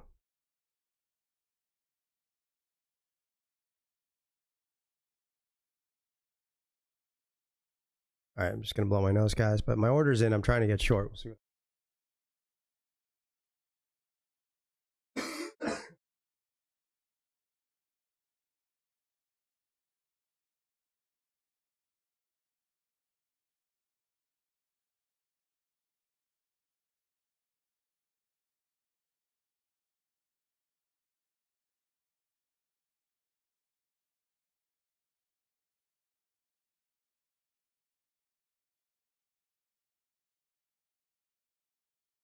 Moving it down to 15. Don't know if it'll get back there, but I had my order to short at 19. It just didn't pull back there. My idea here would be to short if I get filled at 15 and then try and write it down to like 6 or 5. Be a nice move on 4 contracts. So ES is 49.27. Nice. And Q. I'll have some fun at the open as well. Just kind of feel like having a little fun today, so put on another trade at the open also.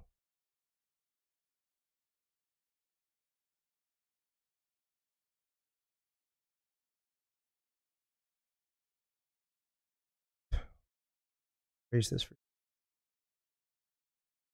Trying to get short there at 15 because that was the high right here.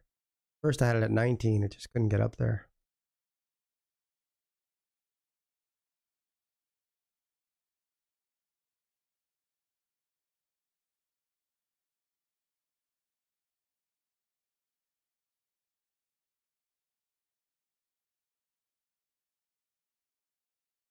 $9.04, so we got 30 seconds left.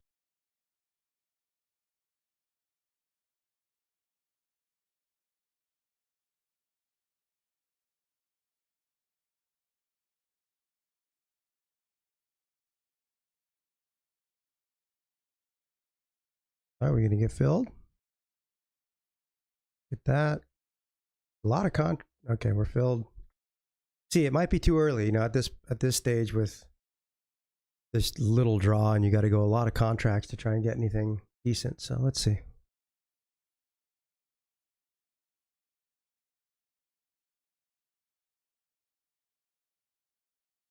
Be nice, a little bit of luck. See if you can get a snap lower.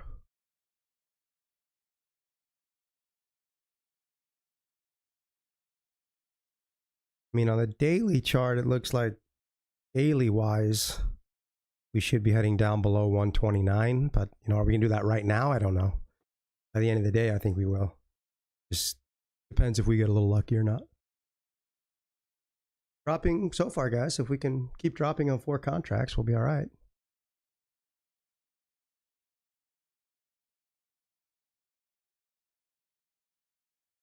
We could get a snap down to, you know, the low 129s. I would take that.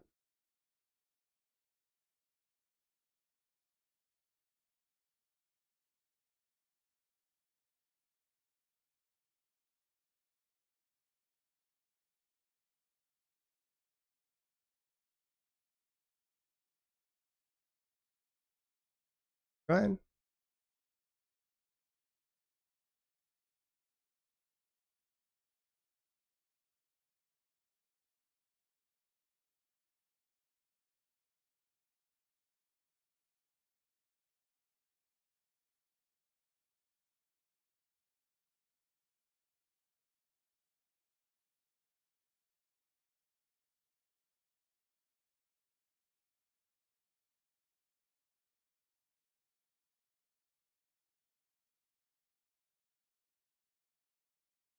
Sometimes you just got to get a little bit of luck on your side and have it drop when you're short 4 contracts.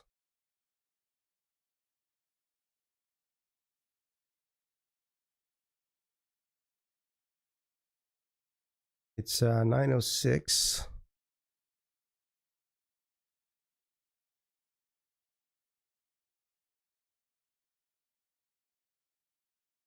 This is what, with this trailing draw, like okay, I could have taken, you know, 3-4 ticks off there, which with 4 contracts is not bad.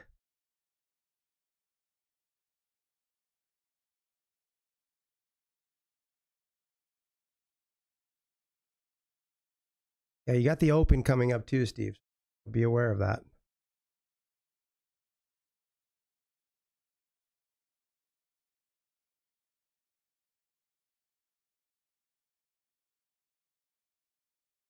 I don't like, there is some volume trying to come in here. I think they're going to try and push it up to like 18, 19, and I can't really sit through a pullback. So I'm going to try and reshort up here around 19. May not get there, but since I have such low draw, I got to try and be perfect. So let's see what happens.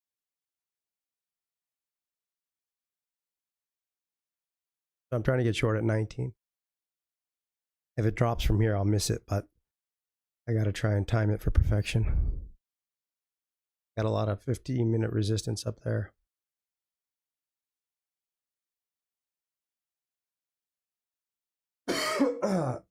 Okay, now it's dropping.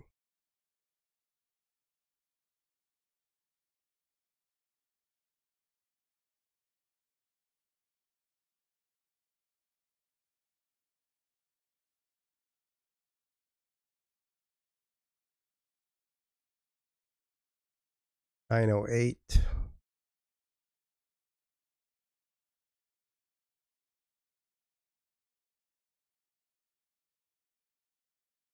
Yes, here for a sec.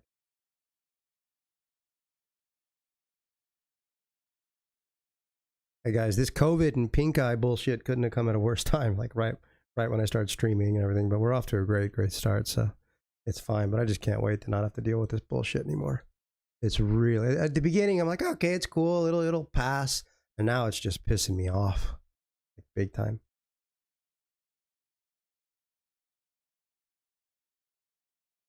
Yeah, it can be volatile today, Steve. So just, you know, it's good to book your profits and then, you know, take a breather, don't force the issue. Just don't do what I'm doing. I'm just having a little fun, right? For you, you're working, you're passing some challenges. Just be smart about everything. Here's ES. We got the open in about 20 minutes, so we'll see. We'll see if we have a good opening range trade. Right now, I still got my order to try and get short the bonds at 19. If it doesn't get filled, I got about I got about 1100, I think. Yeah, I got about just under 1100 in draw on this one account. So see if we can get a crazy trade on the open if my bonds don't get filled. We're looking at ES here right now.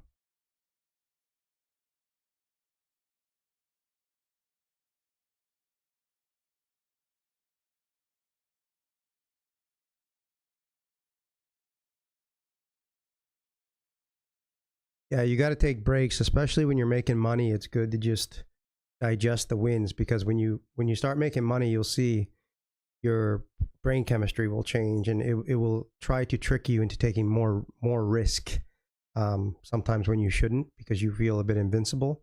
Just be aware of that when you start to win. Digest the wins by walking away, breathing a little bit, processing it, so that when you make your next decision, you're not making it high, on the win with all the messed up, euphoric dopamine brain chemistry.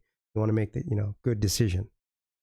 So really, I mean, people think that, getting to consistently profitable trading is, once you have a good edge and a good mentor, is really not that difficult. What's difficult is keeping the money and building, because for a lot of people, they start winning, and a lot of people get attached to the winning, they get attached to the money, and they start feeling invincible and they go crazy, and this just leads to all kinds of problems.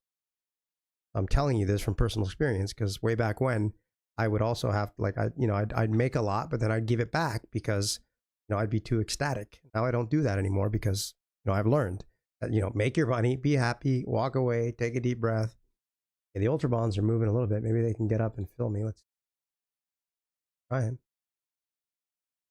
There's the ultra. Oh, it might. I think it's going to even go. I'm lifting here. So guys, I'm lifting. I'm going to try and get short ultra bonds up at this OMA extension up here, about 23-ish, 4 contracts. And what I'm trying to do, I only have, like, 1,050 in draw on this account. I'm looking to try and get short 4 contracts, which doesn't give me a whole lot of room, and then write it down, because the charts tell us we're probably going back below 129 on the ultra bond. And if I can get filled up here around 23 and write it down to 129, that's 23 ticks. That's, on 4 contracts, that's about $120 a tick. So that would help. And we can pyramid as well once we're in. So that's how I'm trying to play this right now. So since all the energy is down, down, down on now the weekly chart, the daily chart, 15-minute, everything, I'm just trying to pick a spot on the 5-minute that makes the most sense. And with OMA, we do that. I just bring out, my volatile trend playbook. Now that the meaty part of the trend here, that's the quick drop right there post NFP. And then down here, this is usually when you get people chasing, and then this is why it'll pop. You don't want to chase down here. That's why, even though I had that first short here, sure, I gave it a chance, but as soon as you could see support holding, you've been around this game long enough, that there's a decent chance they'll try and pop it, ramp it back up here. That's where you want to get short, because a lot of people will short down here, and now they'll be shitting their pants as they got to sit through the pop, right? So kind of fun and interesting. We'll see what happens. My order's in at 23. I want it there. So if it gets filled and goes straight through me and goes higher, then we'll just lose the account and move on. But it's a good spot for the order. I want to go get a coffee refill right now. But I don't want to miss this, because we may not get. Let's see what time it is. 5 minutes going to close here. 30 seconds. I'm really hoping we can get a little bit of a spike. Otherwise, I'm going to have to set the order to maybe short at like 18, 19, depending how high this gets.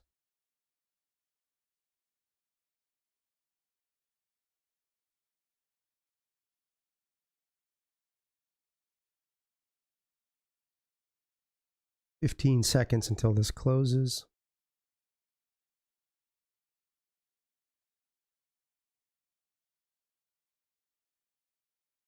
I'm expecting,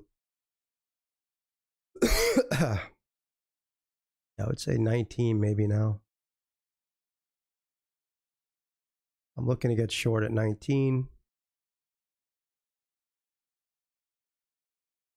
May not even get up there. Okay, gotta try and pick our spots. Doesn't get up there, we'll put on a trade at the open with ES. It's looking like it's not. So now I'll move it back to 15 now.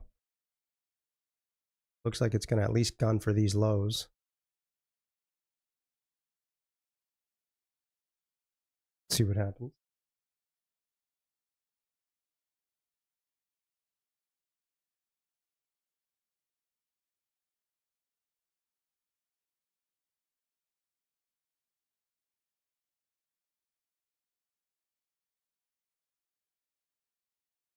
Almost got up there.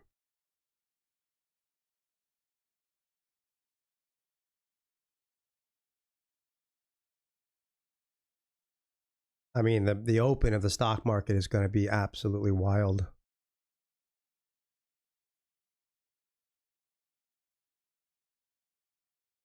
Be nice if we can just get a little bit of a win here, so that we could have a little bit more cushion heading into the open of the market.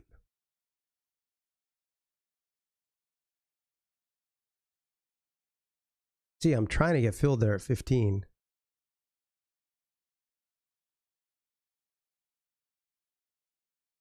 Are we going to go to 18? Lifting.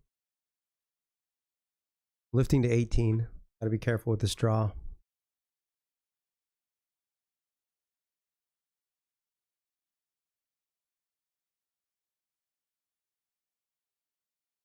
I have to get some eye drops. The pink eye is flaring up. Unbelievable. Guys, if you have COVID, just not fun. Different symptoms for different people. I don't get a fever or anything. I just get pink eye and get really tired.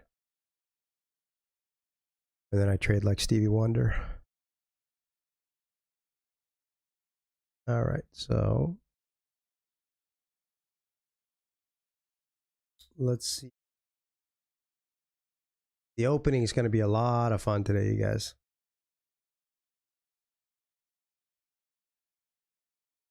I mean, these bonds, you guys see all this in OMA? This is a big deal. You see all these dots kind of all hanging out here. Right in that area. It'll sometimes tend to want to just get up there, and that's a great, great spot to short if the market does decide to revisit that level. Oh, I got the order up there for now. We'll see. If I don't get filled, then we'll see if we trade the bonds, or maybe we do. I mean, the NQ at the open is going to be nuts, right? I'm not going to be able to keep track of it on the DOM. Maybe we'll trade NQ. Maybe we'll trade ES at the open. But I think it's going to be pretty clear sailing on the bonds down to 129. Just depends if we're going to be able to get a piece of it.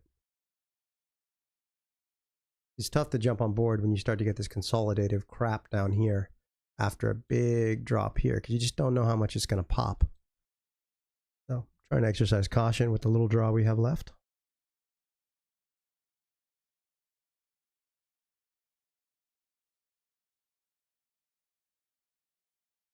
Take a look at yes.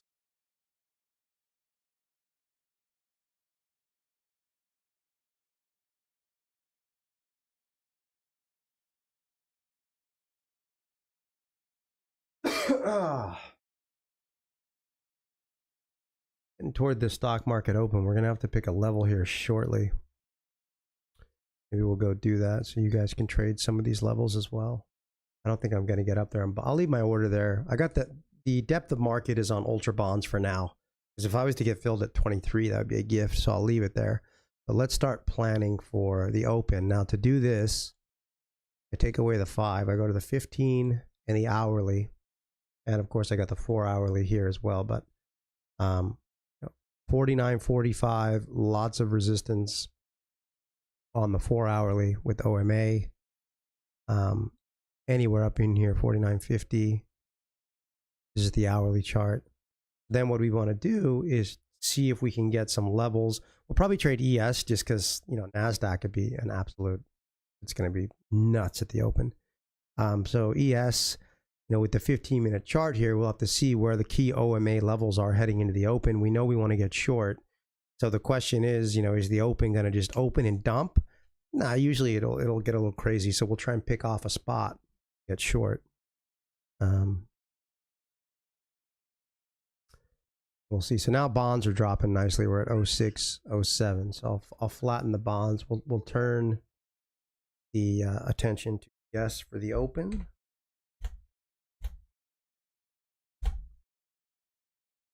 And I'm just going to be looking to get short a pop on ES at the open. And then probably we'll just trade the ES because everything's going to move today. So it's going to be a lot of fun. I know that much. At some point when I get this, see what happens with this account, but then I'll flip back on the other, because I think today's probably going to be a good day to try and get a few of these challenge accounts past the goal. Seems like it's going to be a good day to take risk, you guys. So there are days to take risk and days not to. I think today is going to be a day to take risk, definitely. So that's the thing. That's I may look at a day like today and go, okay, you know, out of 10 challenge accounts, you know, I take risk and try and get 5 of them over the line. You know, that's great because you're taking heavy shots, trying to get over the line fast. Because time is money too, right?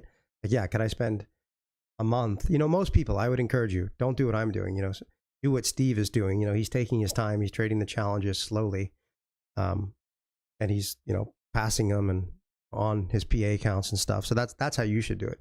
For me, time is money.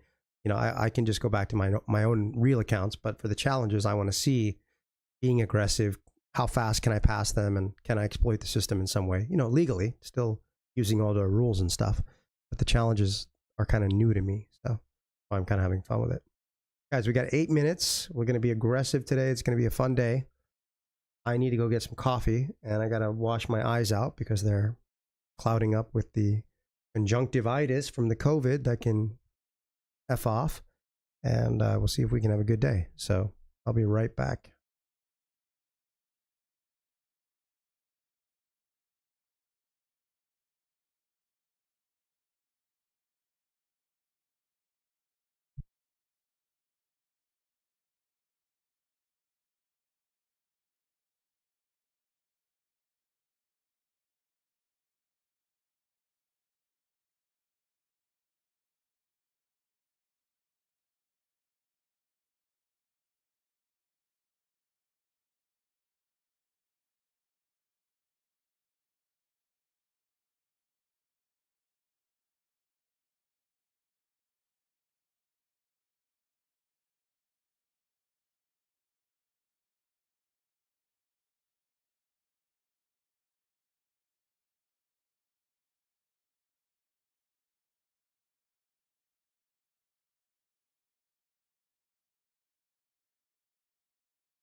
All right, guys, we're back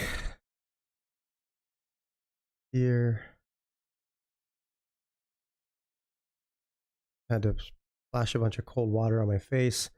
You know, we should probably change the channel. Instead of Owings Trading, it should be Trading with COVID, since this fucking thing won't go away. Sorry if there's any children watching. I'm just in a fun, grumpy mood. Okay, this is called Having Fun Fridays. We are the huge NFP number, shocked the market. We're down on this one challenge that we're just kind of having a little fun with. We got like 1100 and draw on it left. We're just going to see what happens. We got, we're going to try and pass it, try and recover from the 11 and get all the way to the goal, or we just blow it up. We're going to have fun. We got 35 seconds until the open here for ES. Gonna look to, I don't have much draw, so I'll do 2 contracts. Try and pick a spot where I think I could maybe just get lucky, you know, up around, I don't know, 49.50 if it was to go up there. Certainly, I'd be happy to get short there. 2 contracts. I will try. Keep it in view. Got it on 2 contracts. Got ES. Market's gonna open here in 3 seconds, you guys. We'll see if it bounces at all. I don't know, but it's going to be a very, very volatile day. I think if we're patient, we'll have some really good opportunities with that NFP number. I mean, I got to look under the hood with zero hedge here in a moment, but that was a hot number, right? So the bond market is collapsing. I don't see it stopping. Rates are skyrocketing. The dollar's on a tear right now against the euro. So any bounce on stocks here, I think, you know, shorts are going to be a decent play. So we'll see. But again, I'm doing something I don't normally do on stream, which is having fun here with the 15-minute chart, the hourly chart. And we're either going to blow this challenge account or we're going to pass it and have a little fun. It's Trading with COVID on our wonderful Friday here in Sweden. It's no wonder we haven't seen the sun in 4 months. It'd be nice if we did get some sunshine and some vitamin D. I did manage to shave. That was nice. Step in the right direction, and I'm getting super fake energy from coffee and cocoa. All right, so, you know, at this point, I'm just waiting for some kind of a bounce, if possible. Nasdaq's 17.5, so Nasdaq's trying to bounce.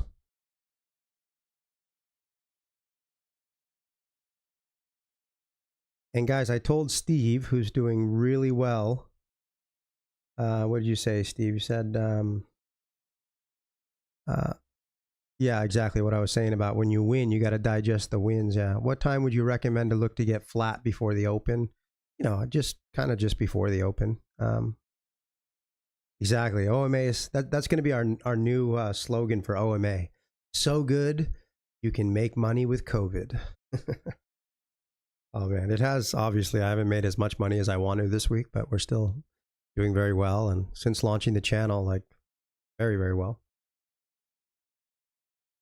But today we're going to have a little fun. And what I tell you guys too is like this channel is, it's about making money, obviously, but it's also about managing risk. That's my #1 priority. Today I'm going to just throw a little bit of caution to the wind just because, again, I have COVID and it's Friday and I just feel like having a little bit of fun. I got to mix in a little bit of fun on the stream like once every 3 weeks. So maybe we'll call it, I hope there's no kids watching, but we'll call it like Fuck It Fridays, where we just we still analyze, we use OMA, all that good stuff, but we just take incredible amounts of risk on challenge accounts. Obviously, I would never do that on my own money. So let's see. So ES dropping nicely. Where are bonds at?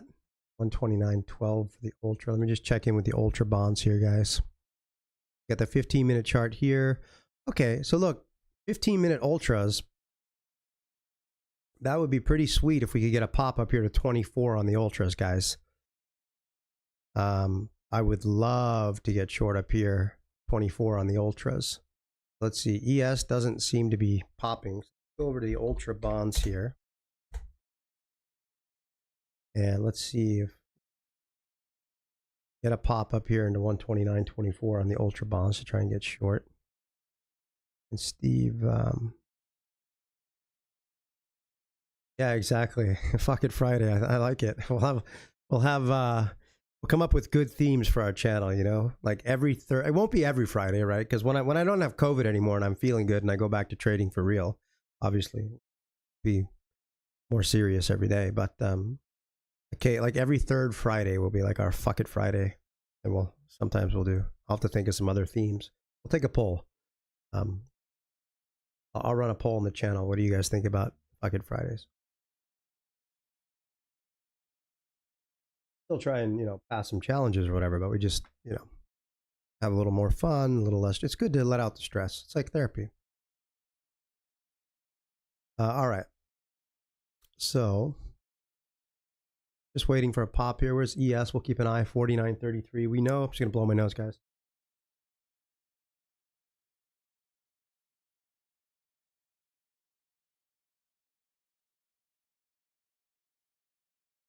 Know that the dollar is on a tear right now. Bonds are collapsing. Rates are rising. I mean, stocks are going to get smoked today. Obviously, anything can happen, but my goodness. Let's look at while we're waiting to get short the ultra bonds. Where do I want to get short? 24. Go ahead and throw on 4 contracts up there. I don't have much draw on this, right? I'm going to try and short 4 contracts up there, and if it goes against me by like 8 ticks, that account will be blown. But that's fine. Then we'll just move on to a different one. Let's see what Zero Hedge has to say about the January jobs. Shocker. Payrolls explode by 353, double the expected. Yeah, I mean, this is how I got into this mess on this challenge in the first place, because I picked a really good support level very far away from the market on bonds. I was like, you know, if it comes back to, if it spikes down there and fills me and bounces, great. Well, I didn't expect a double shocker on the payrolls. But actually, I'm glad this is happening, because this is going to make for way better overall trading, and also for some entertainment here. See if we can do ourselves out of the hole. See what happens.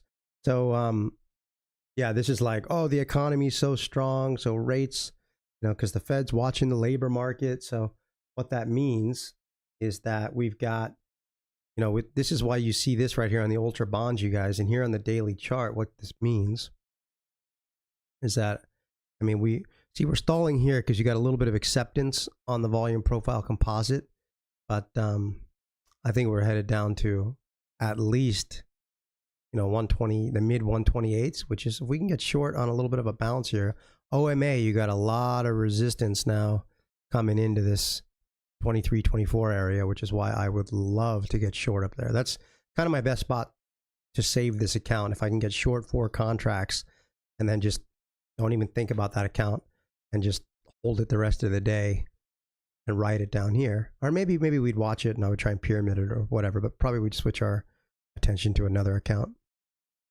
since it is fucking Fridays. All right. So let's see. Where's ES? 49.31.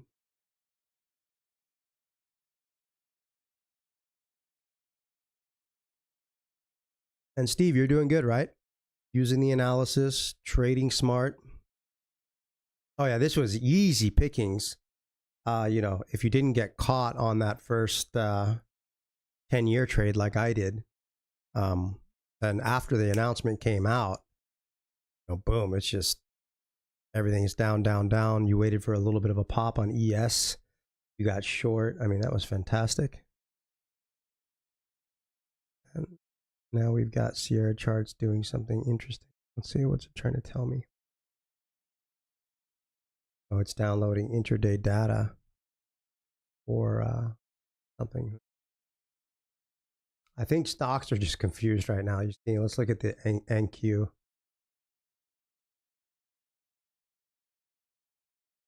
Come on, ultra bonds are trying to get up to my level. Yeah, here's NQ. Just shocked. But you know, these things can can bounce higher than you think, so you got to be careful. But I just don't know how the market's going to be able to shrug off Rob's number. The bond market is saying no. The U.S. dollar, huge, you know, strength against the euro. So there's just, oh, metals as well, guys. Gosh, we haven't even looked at metals. Well, I'd like to get short bonds here, but silver should just get shellacked today. Sierra chart seems to be having issues, obviously. All these brokers always have issues. It's like, oh, God. Anyways, here's silver. I think silver's going to make for some great shorting up into 23 today. This could be a fantastic day.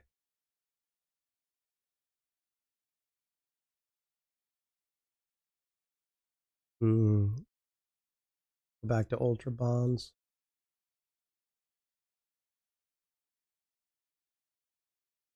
Oh yeah, so my chart is not updating here. So I'm going to have to shut down Sierra charts.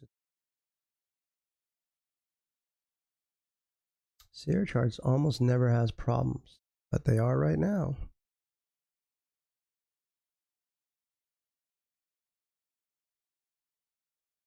That's fine. We'll leave our order there because we know we want to get short there. But let's take this opportunity to shut down Sierra charts.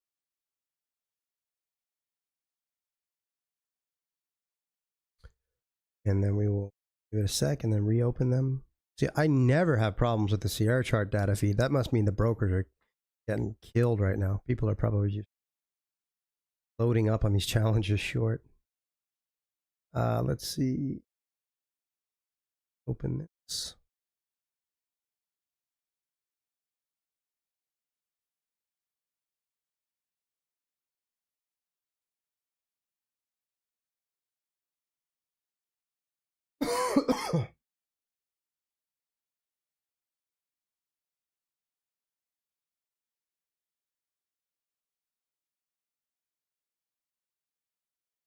Very slow here. Never have, never this slow with the data going on. Looks like we're also having issues with Quant Tower. Check the internet speed. Still live? Are we? Yeah, I think we are. Who knows? This is going to probably be one of those days. COVID, technical difficulties. Just got to roll with it, you guys. Got to roll with the flow.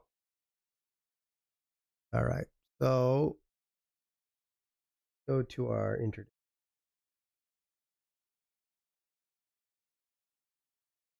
So now my so Sierra charts seems to be trying to work now. But Steve, are we still there? Can you guys hear me all right? But Quant Tower is now doing this. So. Oh, my order's in on Quant Tower. Show any working order. So Quant Tower is trying to reconnect now.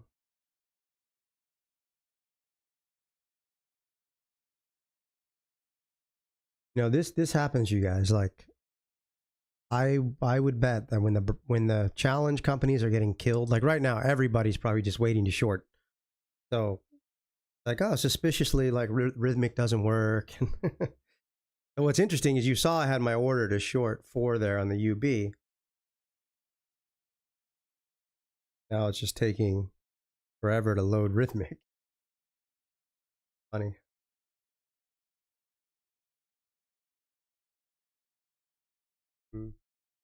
Okay, Trade Evade's working for Steve. That's good. Rhythmic having some problems here. I've heard about this. This is why I wanted to try the challenges. Made like just over 13 grand in my own account last month. So I was like, okay. And for me, that's kind of a low month, but I was like, okay, I'll just take a couple of weeks here in February, try these challenges, have a little fun. But I'm very aware of these games they can play. So even if I'm able to exploit the system, if the technology is unreliable in key moments, it shouldn't be. I hope not. But right now, this is not encouraging. Everything else is working. I have an order to short ultra bonds. We're getting close, and my order should be there, right? But it says on my working orders on Quant Tower, it says, oh, no orders. Anyways, guys, glad that I can go through this for you guys so you can see.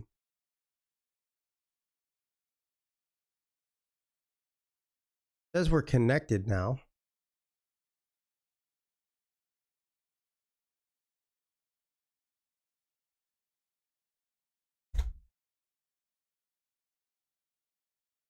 But as we're connected, but maybe it's like maybe it's a just kidding connection. Like connected, just kidding, not really.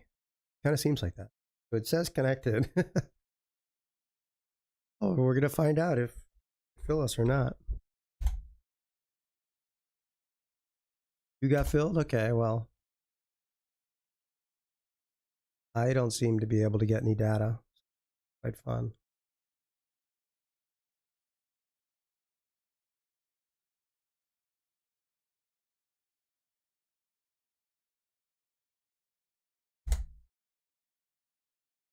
Let's close Quant Tower down.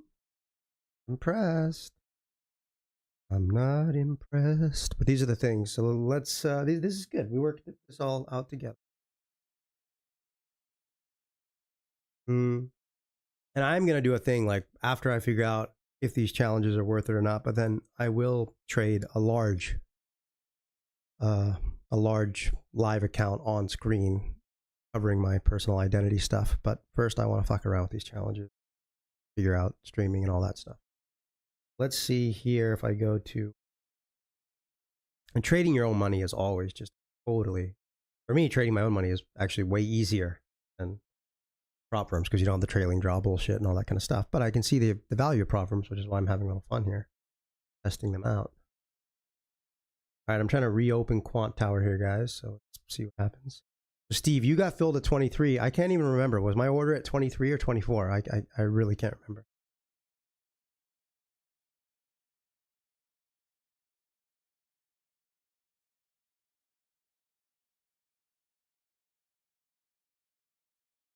I'm gonna find out. Blow my nose while this loads.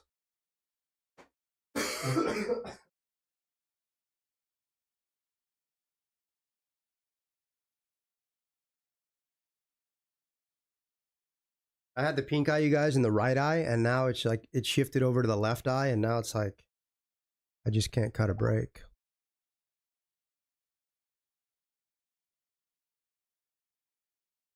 So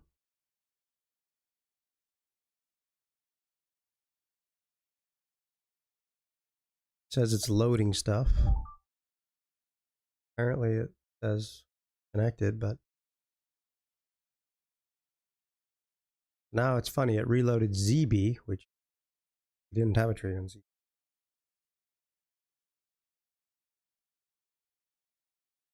All right, I'm short 4 contracts from 24 on UB. So it held my position anyway. We'll see. This is just going to be one of these. There is a lot of temporary support here. We got to be careful about. It hit weekly VWAP at 129.6.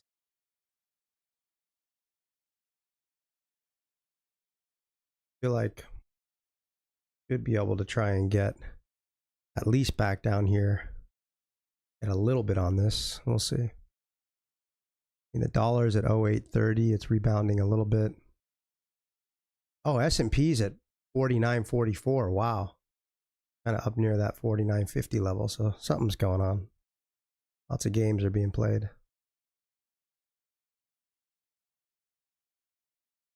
Let's see what happens.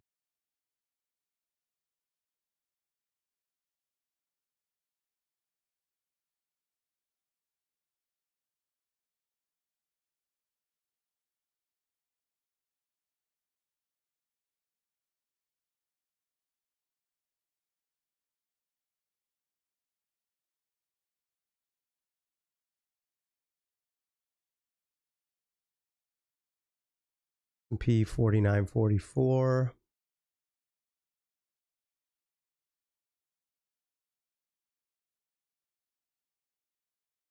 Dollars.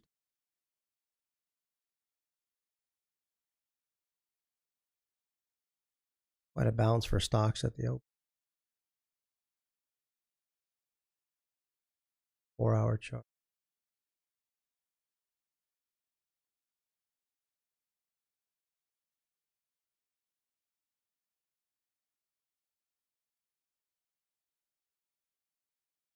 Oh, not nuts about this trade.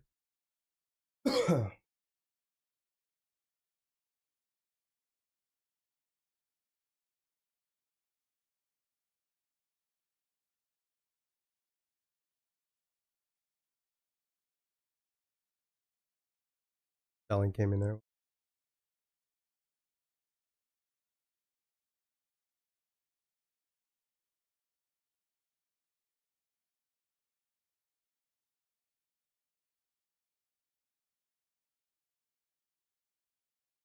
Trying to get a drop to like, 15. I just got to try and take little chunks if I can.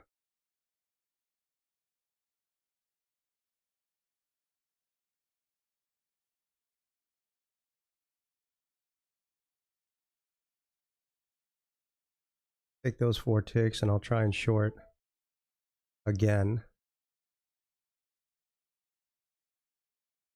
Because 4 ticks on 4 contract with bonds is, that's a nice little on this challenge account here. That was good. All right, we're having some fun. I got to take a look at ES as well, because maybe we want to short over there. My goodness. Cancel this on bonds. Go look at ES, you guys. Strong dollar, bonds collapsing, rates rising, shocker NFP. We got COVID, we got pink eye. We're just doing it. Called Fuck It Fridays. Welcome to the stream. All right, now we got, ES. What did I call? I said 49.50. Got to 46, not bad. It was just fishing up there. But I think that's all she wrote. We got the 15-minute, guys, we're having a little fun today. So we got the 15-minute chart and the hourly chart. And we're going to have a fun COVID-filled Friday. We're going to get some good vibes going on the stream here. It's going to be a good situation. Hope you guys are digging it. I'm digging it.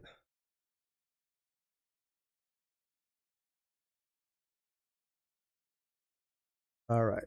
So the bonds are dropping. Yeah, I don't think that's a bad play, Steve, if you hang on to that. I'm trading it a little differently because I'm just basically just having a little fun today for the stream. See if we can go from a big loss on that challenge account and recover it and pass it all in one day just for fun.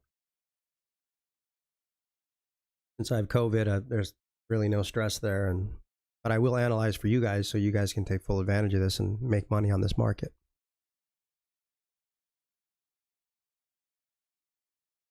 Obviously, we do every day here. Okay, so do we make money every day? No. Sometimes we break even.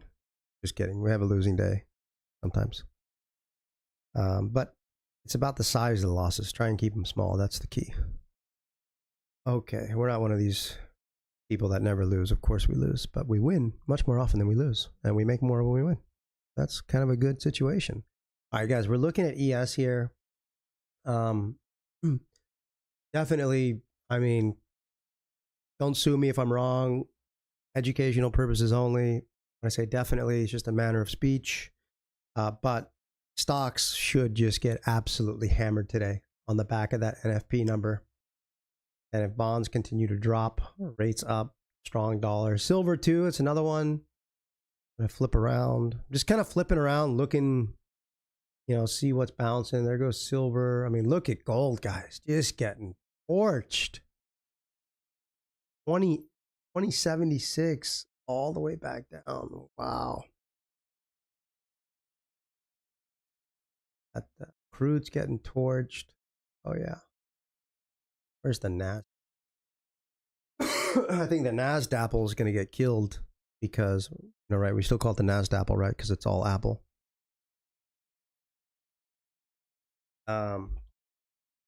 Just because of those Apple earnings as well weren't very good.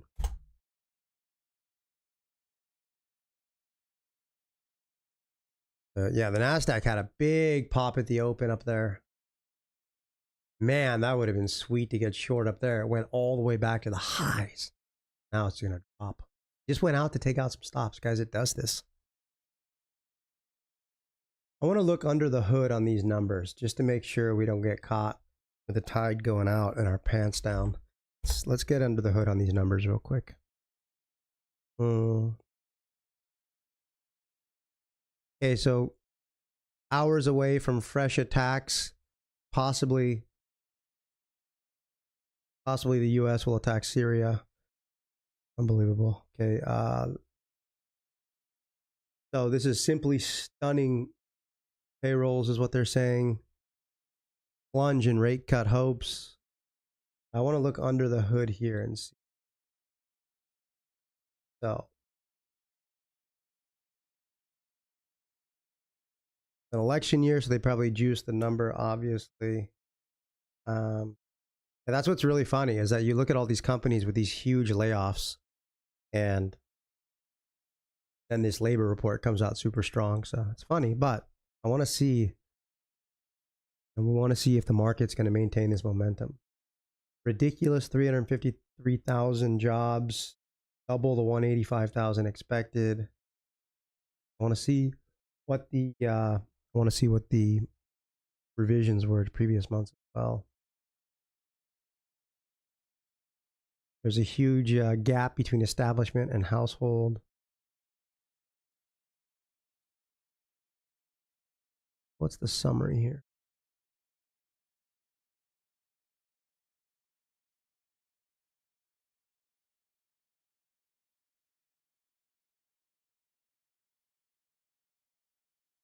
Oh, Zero Hedge does say that even though the number is probably BS, you know, the hot jobs number, still it's the number the Fed will go off of.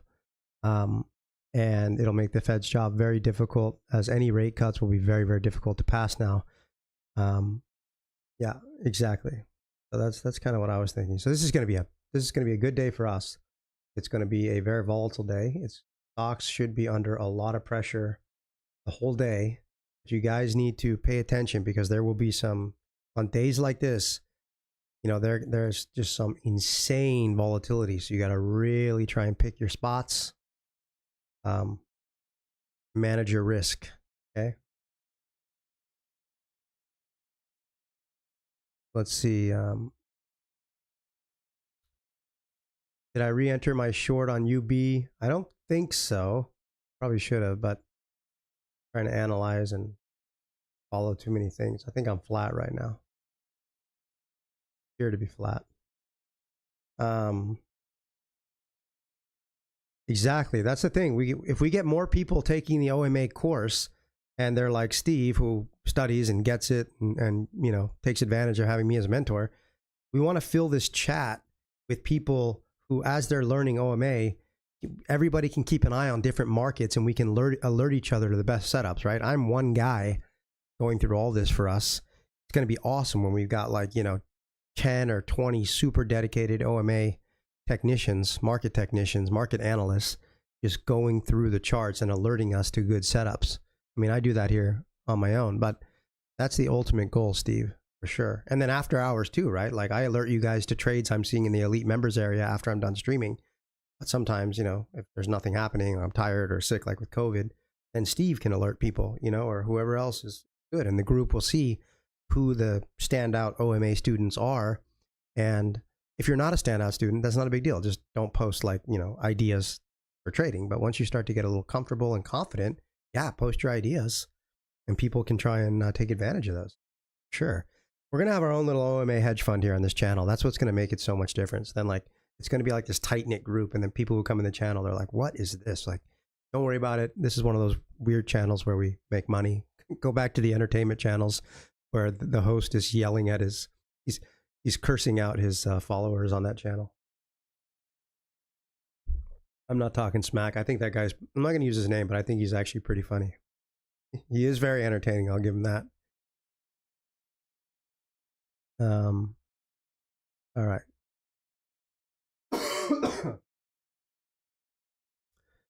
And let's see. So the NASDAQ, so what are bonds? So bonds are back to, yeah, I think, I just have a feel, I mean, based on the fact that stocks are popping higher. Oh, good. Guys, look at this.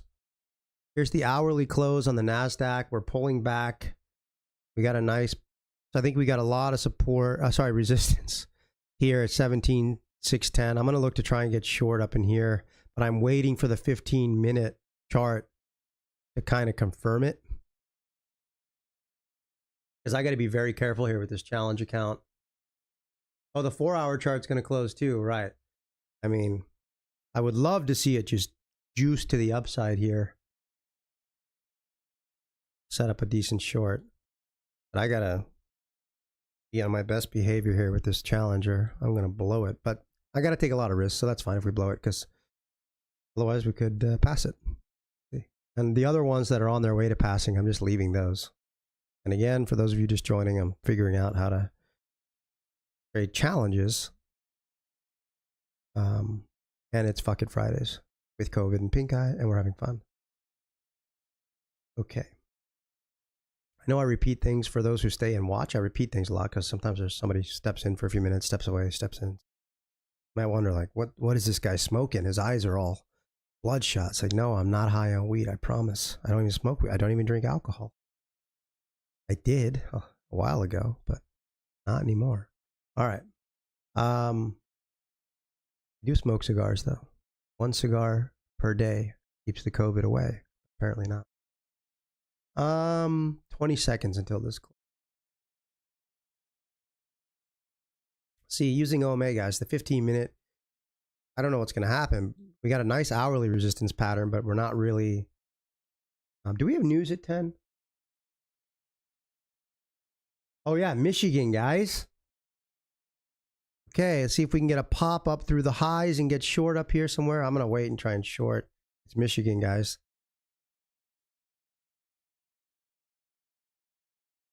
So be careful here. Michigan, I'm going to try and get short up through the high a day. If the Michigan can ramp us up there, 17,640 or something would be absolutely awesome.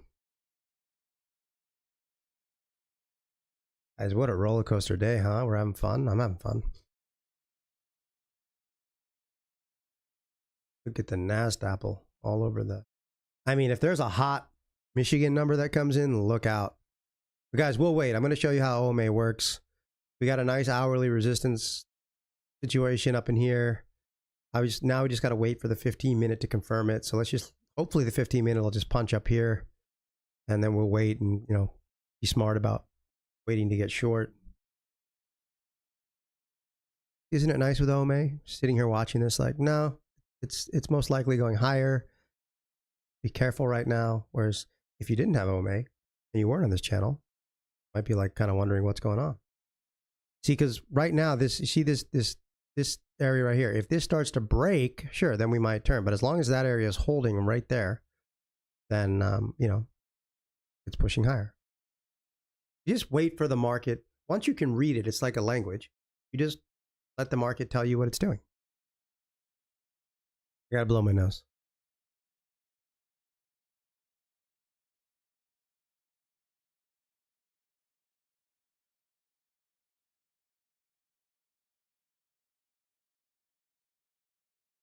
And it is my lovely wife's 31st birthday. Finally stepping into the 30s. Good on her.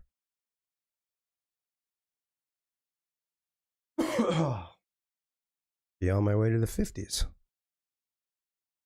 Just kidding. I'm going to be 44. In just about a month, I'll be 44. The big 4-4. Exciting times. All right, let's see. If it drops without a... I mean, we tagged the hourly trend line there. So if we start to drop here, then, you know, I will maybe jump on board. But you can see the volatility. With this little draw I got left, I got to try and pick a good spot. So this is the key. If this true average here starts to break, we're keeping an eye on.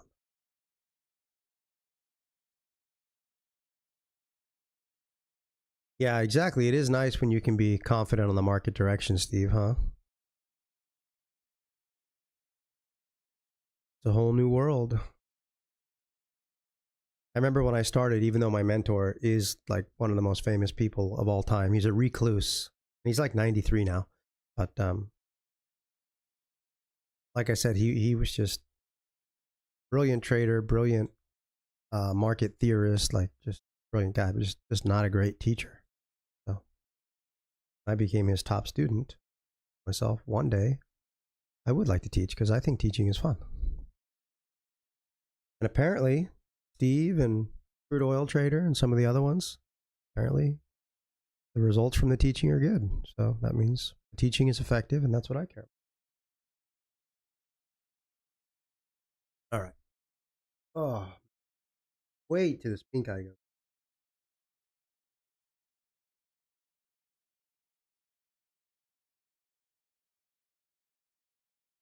mean, look at this. It's been stuck between 17.6 and 17.605 for the last 3 minutes. Well, let's see what Michigan came out with. Actual 79. So, you know, consumer sentiment. Forecast was 79. The previous was 70. So that consumers are getting more confident. So that's kind of a stock market negative number. ES 49.41. Okay, UB is dropping again. I think this is good, guys. We want to see UB dropping, the ultra bonds dropping. We want to see the dollar. Oh, dollar's strong, guys. So we would love to see the NASDAQ fire up here and trigger a short. I don't know if it's going to. Everything else is dropping. It might just drop from here. But it would just be, we might just drop. I mean, everything's dropping.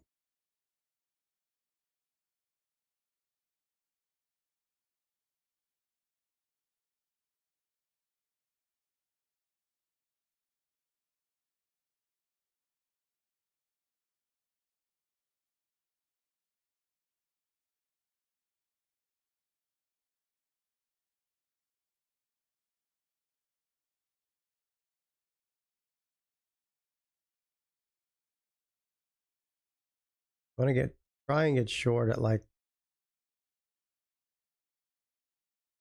I don't know, like 94 or something. We'll see.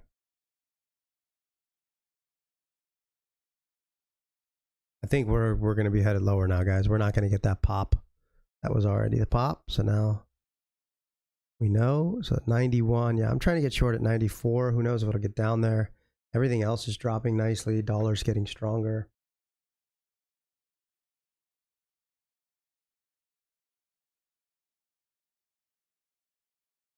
Yeah, exactly. When you watch the NQ DOM, it definitely triggers anxiety. It's really funny. Come on, get up to 94. Trying to get short at 94, I think.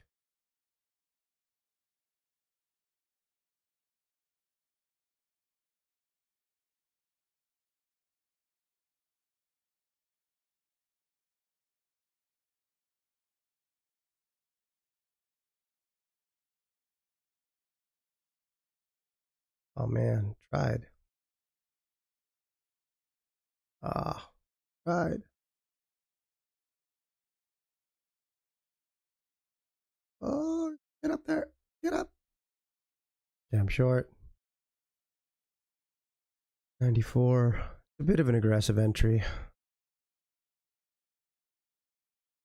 But with, I mean, ultra bonds are dropping nicely. The dollar is nice and strong. Gold and silver are down nicely.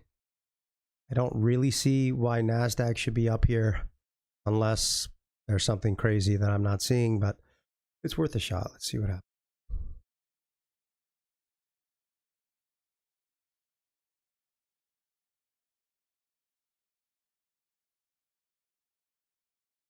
Short from 94 on the NASDAQ. Be nice if we could just get a snap down here.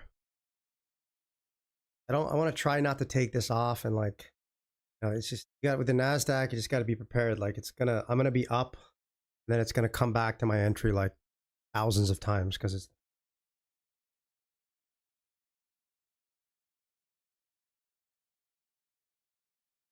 S&P is back down to 49.39.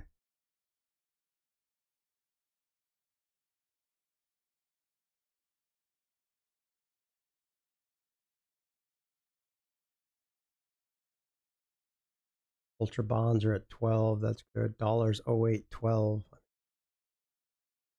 I mean,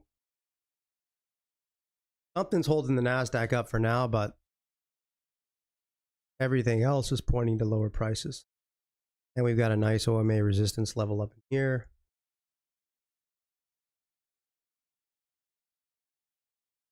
But the reason there is some support here temporarily that hopefully will break, but the reason it's getting held up is that you have the true average on the 4-hourly chart, and you got the middle of the moving average envelope and true average on the hourly chart. So you've got some key support here that hopefully, if it can break, you know, we could accelerate to the downside quickly. I'm not saying that's going to happen, but that's what I'm looking for.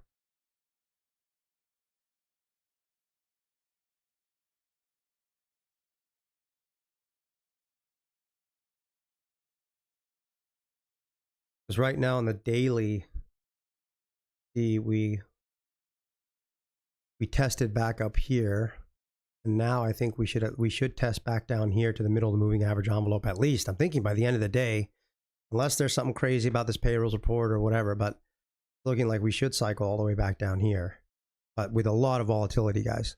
Right now, the minimal range with OMA is between the envelope top and the middle of the moving average envelope, which is why I went short at 94, and I'm looking to try and, you know, at least, I don't know, hopefully get a quick snap down here.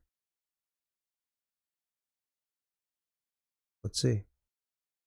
But I'm going to have to, you know, I trade the challenges different. I'm giving you guys the analysis so you can do what you want with it as well. I'm going to have to manage this accordingly so I can, you know, jump in and out and have a little fun with this challenge.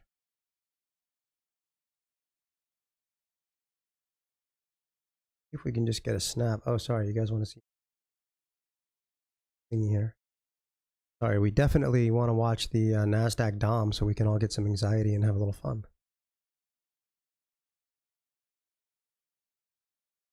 Get a night.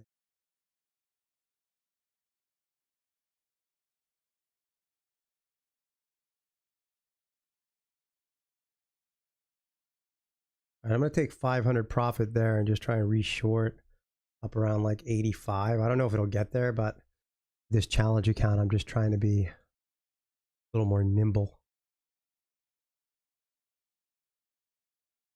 Take some profits, re-short. May not get back up there, but anyways, made another 600. Short from 85 now. Try and take some profit down here around 70 again.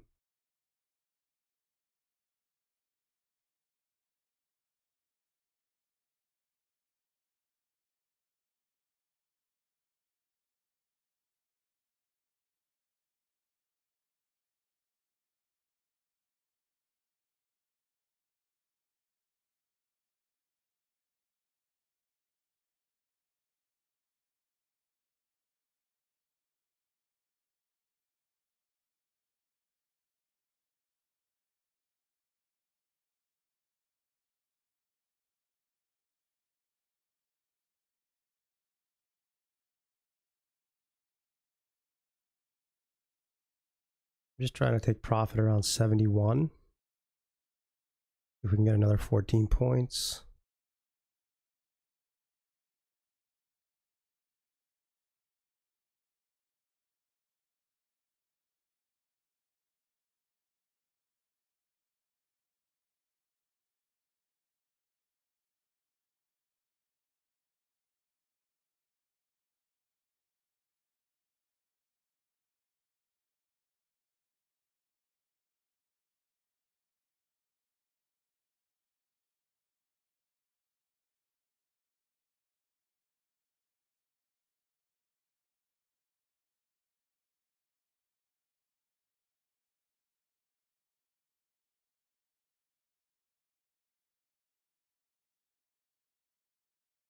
All right, another 14 points.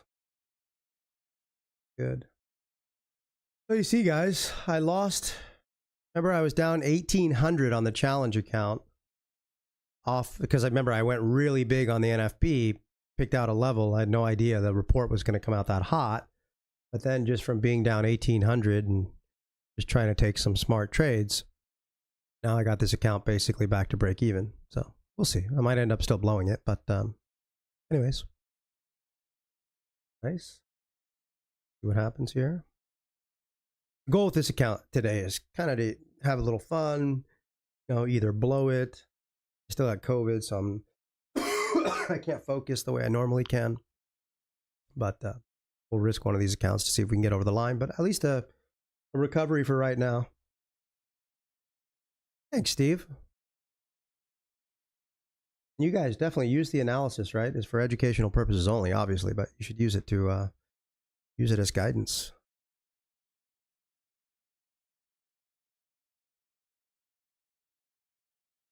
Gonna get a close here.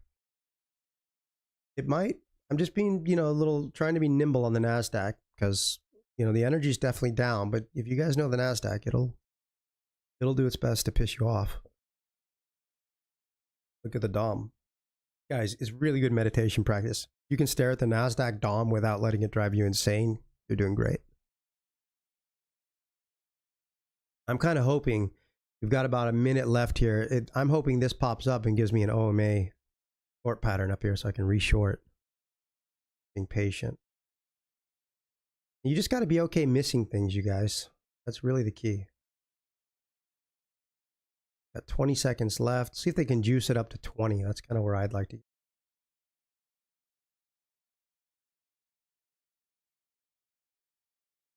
Trying to juice it, you guys. 10 seconds. Come on, juice it.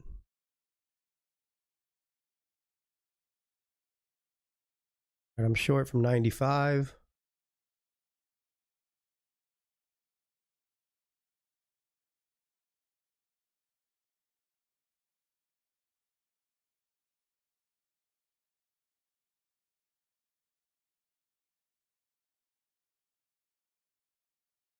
See if we can get a little bit of a drop here.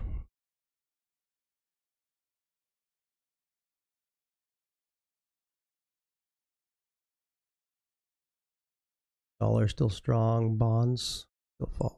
So trying to see if we can just get a snap.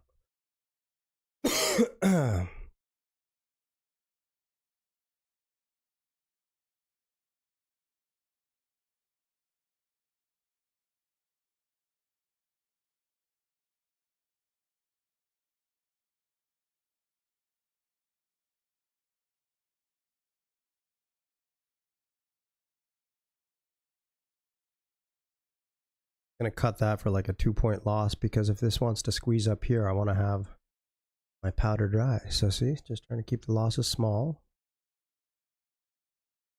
See, because the NASDAQ, you can just feel like, guys, don't kid yourself. There's some big players here. If they know they got to jack it higher, they will. I'm not saying that's going to happen. I think it's going to drop, but you know, it may want to go a little higher first. It may want to go take out those hourly highs above 620 first. You just don't know. Kind of like we could get short up there. That would be awesome.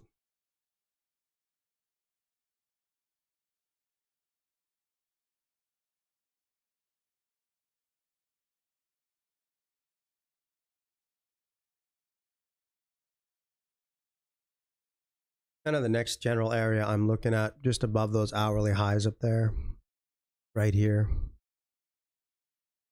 625-ish.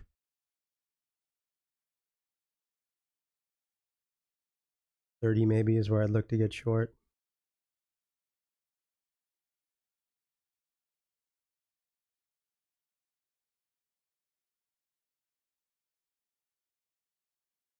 As my left eye is discharging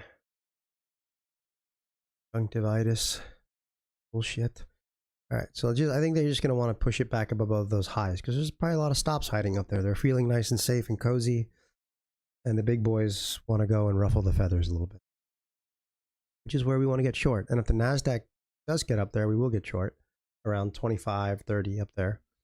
If it doesn't, if it resumes lower, we'll jump on board at some point. But we're trying to pick good spots. Ultra bonds continue to head lower. Dollar is very strong against the euro, so this is what you want to see, this divergence. You want to see the NASDAQ try and pop here. Just one last little gasp. It may not have the energy. I mean, the scoreboard is, NASDAQ should be collapsing right now. That's why I'm so excited to short it. Because the higher it goes, the better the trade.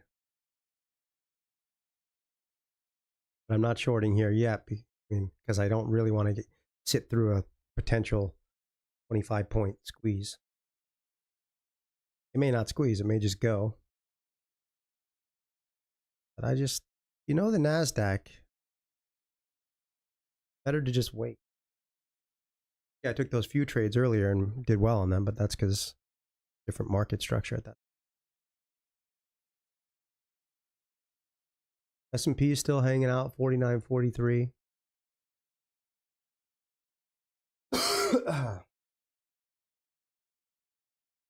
There'll be plenty of opportunities, guys.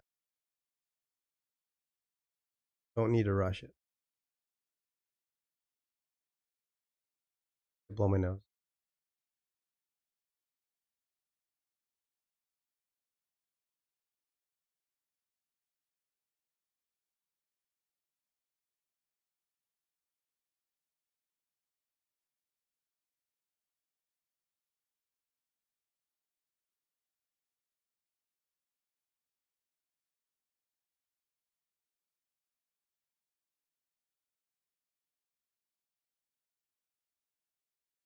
I'm just hoping for it to push higher.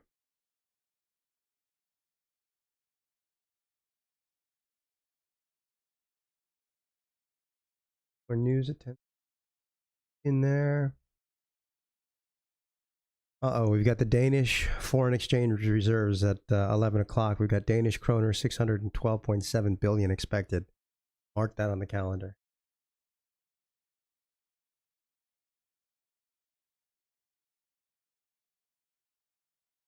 Really hoping the NASDAQ can just give us a little squeeze up through those highs above 20. Or I want to short. Come on, NASDAQ, you can do it.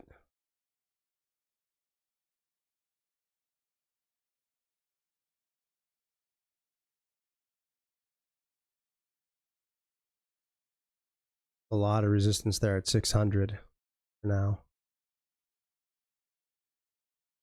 Ultra bonds. $5, yeah, 0809.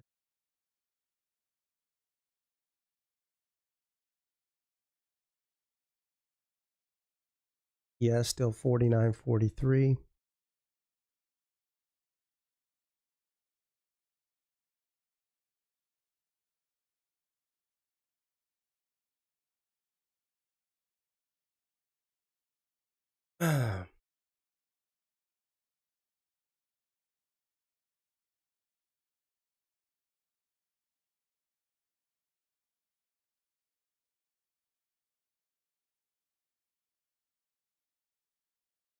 You just see, like, it just, they want to push it up there through those highs. I wouldn't go long. I'm waiting to go short. There. Trying to maybe get short just above 17,620.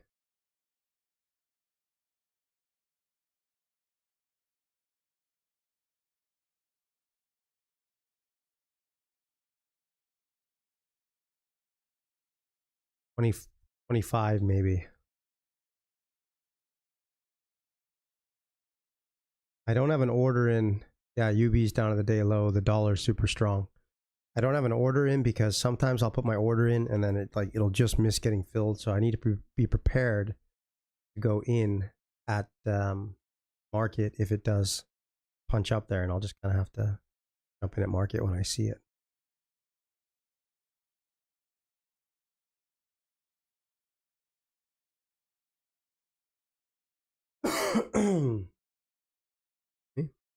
All right, let's see if they can just goose it up there to I'm going to be looking to get short at 17,620, right in there, thereabouts.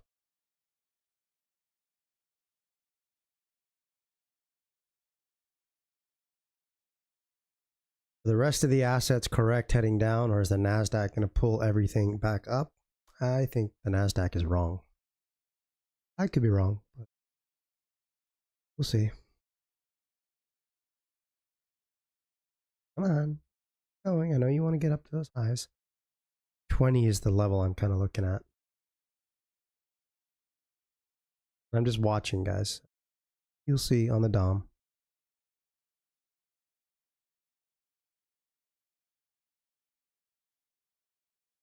Gotta get some Johnny Cash playing on here, but I guess we get a copyright strike. That would suck. But I could definitely do some Folsom Prison Blues right now. What do you think about that, Steve? Oh, Steve just passed another challenge using OMA. Boom! Nice job, my friend. You are the man. going to be fun when you do videos and screenshots with all your certificates and payouts and all that kind of good stuff. Come on, get up there.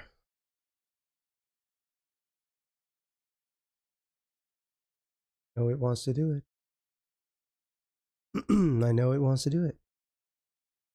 Yeah, I think if I didn't have COVID this week, I would have passed quite a few of these test challenges. But as it is, I had to just put it on hold a little for the week. Come on, get up there. Get up there.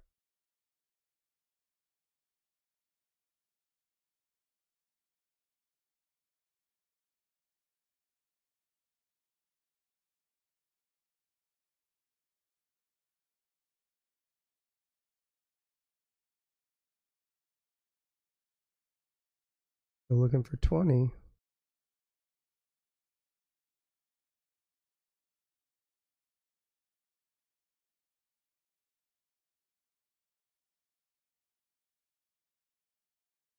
And I'm short 18 and a quarter. I might be a little early, but I think there's going to be some aggressive selling up here.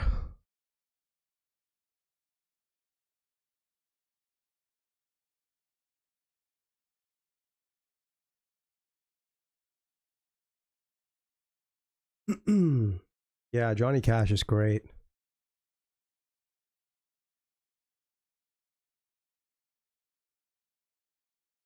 See if we can get a nice drop now, you guys. Went up to our level, we shorted. Now we just, this is where I'm not, now I got to let this thing go, because if it's correct, I mean, we could see a good snap, you know, down to God knows where. God only knows. We're short from 18 up in there. So far, a good entry. I think we, you know, for now, picked a good spot. Picked shorting right there at the top. But no cause for celebration right now. We're only up, you know, 25 points on this position, and this is one I want to let run for, you know, 50 if I can. Down maybe to 80 or 70. Kind of my initial idea. I think it's going to go lower, but remember, this is the challenge, so I'm trying to like take good trades, get profit, get off, take it off, you know, because the trailing draw and all that kind of stuff. So it may go back up to our entry now, but it's I got to let it go down to at least 80, if not 70. I'll let you guys know. You'll see.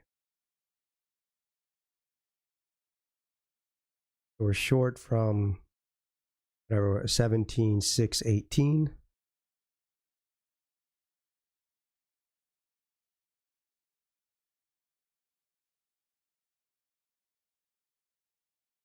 See that position there.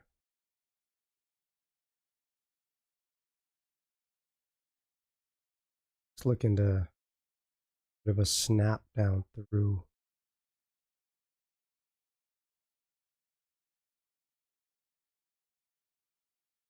Take that. That was a good trade. That was about 40 points of profit on the NASDAQ right there. So you see, guys, that's just using OMA. That's pretty cool. I did that one kind of fun, you know, NFP trade that put me down 1,800 on that challenge. But, you know, now that account is back to being positive, you know, 450. See how it goes. But no, not bad. Not bad for COVID. Having a good day. OMA is awesome. All right, so let's wait. It jumps back up to 17,618 again.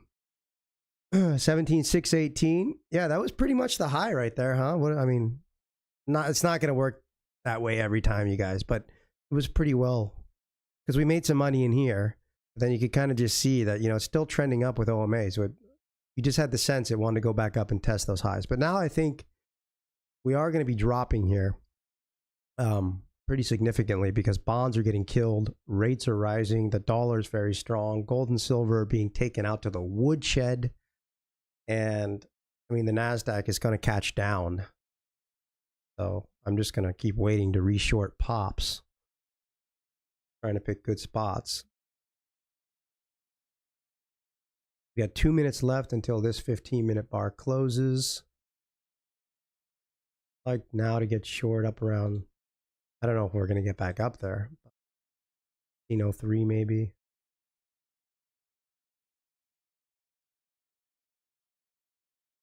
I took that profit off there. I think we're going lower, but again, with these challenges, okay, I just made almost 40 points on that trade. It's like, now I want to book the profit and move on to the next one because they have their trailing draw rules.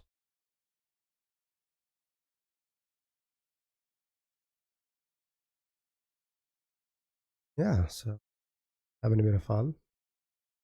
Steve passed a challenge today already. Very nice, my friend.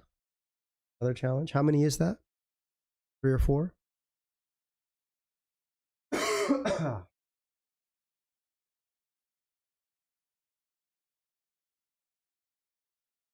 Wish I was healthier. Can't wait till this COVID goes away so I can really start trading aggressively. I'm so tired, I can't even begin to tell you guys. Like, the exhaustion from the COVID. I'm only going on coffee and cocoa right now. So 10:29. Got 10 seconds left till this closes.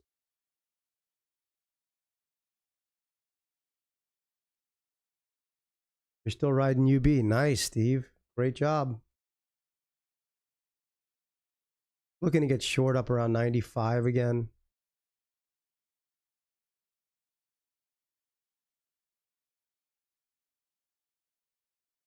$94.50 maybe.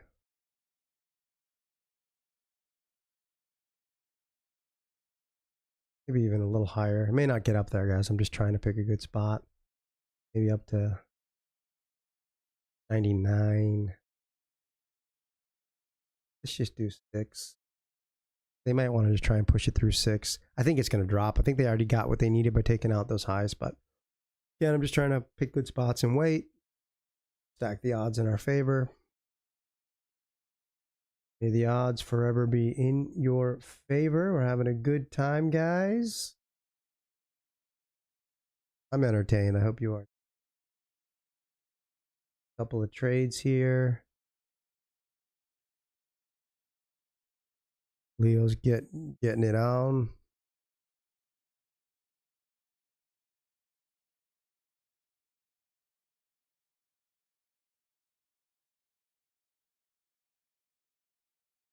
I think my order's good up there. Maybe it just feels like it wants to punch up there one more time. We'll see. Just pulling that order real quick because I gotta make a decision. Just the reason I think, I mean, the Nasdaq should definitely catch down to everything else, but so far it's fighting this support level very well. So we just need a quick snap through support, and then we'll.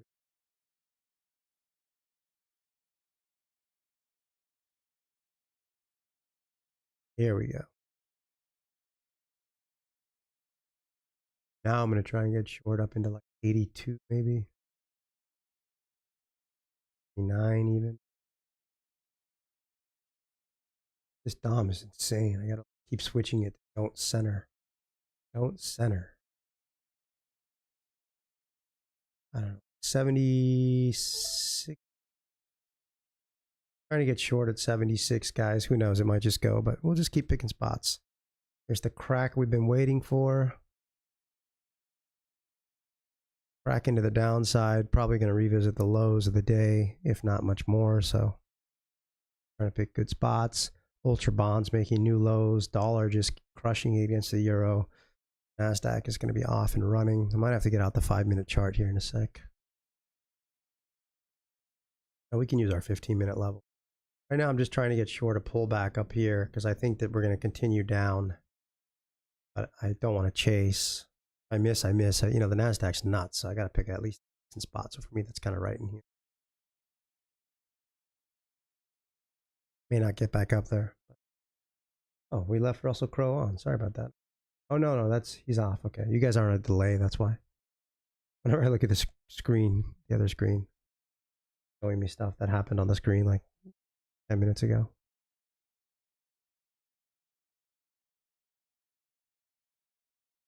All right. Are you not entertained? I'm entertained. Yeah, you get Trooper of the Year award for sucking it up with the COVID. So a lot of resistance now up into the mid 70s. So hopefully I get filled. I would be thrilled about that.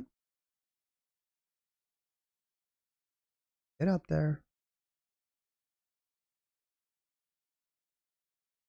So ES still 49.45. You're scalping it down nicely today. Nice. Steve killing it. Great resistance at 49.45. Mid envelope on the hour. Yeah. God, my friend. ES is a good market for that. I'm just doing the NASDAQ because, I don't know, it's a little more fun for today. Come on, get up there. Go fill me. Come on. Come on. Oh, we're filled. Let's see if the NASDAQ is going to continue to defy gravity. If anybody can just do things it shouldn't do, then I'd like to see some selling come in. Got it?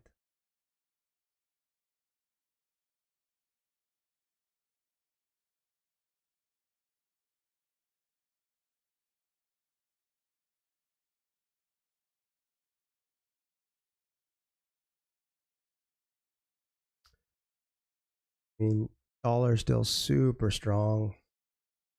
Bonds, super strong. I mean, NASDAQ can defy gravity. It certainly can, but there's just really no reason it should be up here.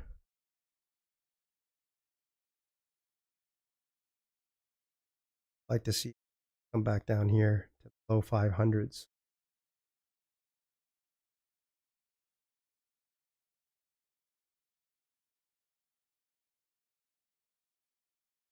Would have liked to get that entry a little bit better, but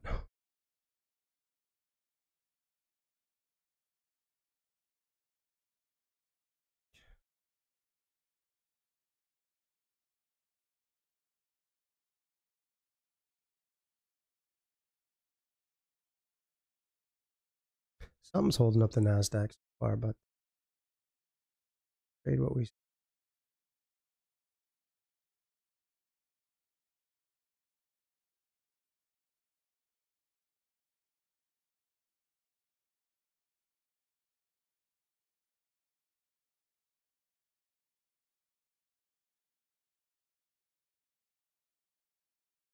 dollar 108.03. I mean,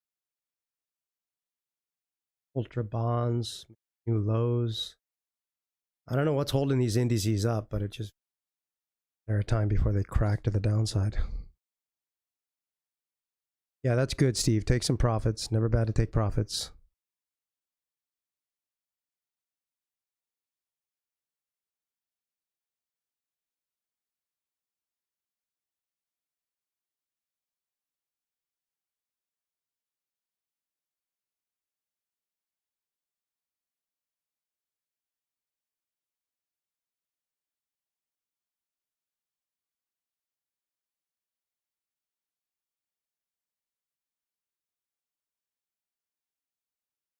NASDAQ is just it's best here to defy gravity for the time being.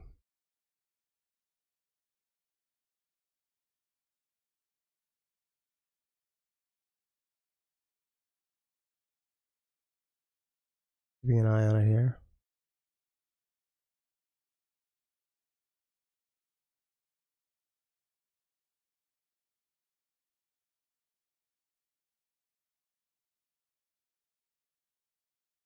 I mean, the dollar's 08.05 against the euro. Bonds are just tanking. Rates are rising. Feels like the NASDAQ is just holding up here for some reason for now, but I can't see it lasting unless something changes, so we'll see. Yeah, Steve, you keep milking the UB, man. Killing it.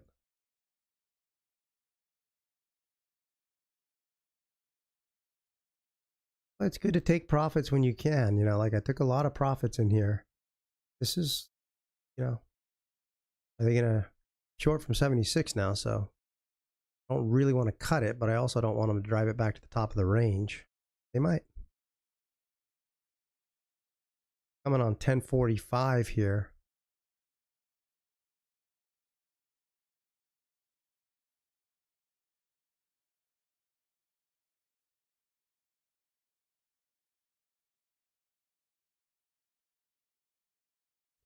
That up here.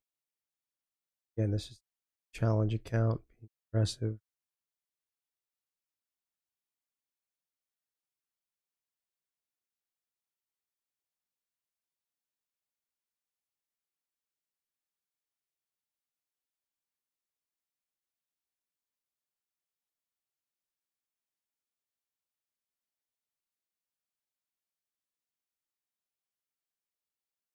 Dollar still strong. I mean, probably just going back for those stops.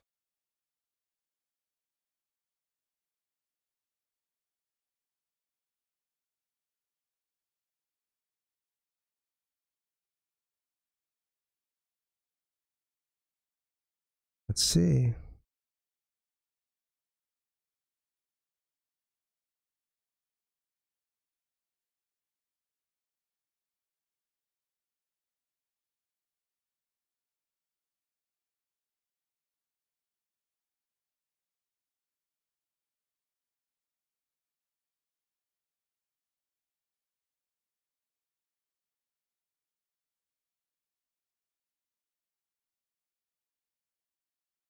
We'll see what happens. NASDAQ very strong here, surprisingly so. They are juicing it.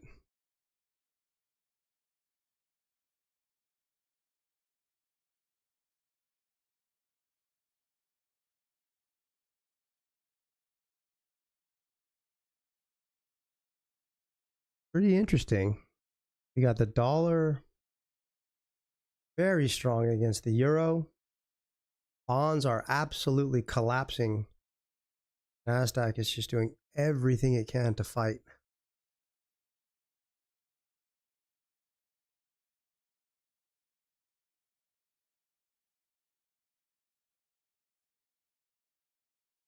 We should see some massive selling coming in here.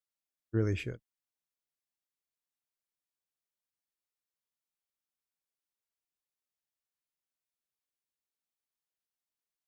This is really weird, guys, how the indices are just with the scoreboard we're seeing. This is very strange. I think maybe the better market to trade. I'm cutting the NASDAQ here. I'm going to go on over gold and silver because there's something going on here with the indices I don't like. They're not responding to everything else. I think lower hanging fruit is going to be on gold and silver. What am I on that challenge, guys? I'm just down like 500 now.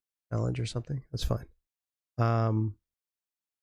But you see with the trailing draw, don't have that much room.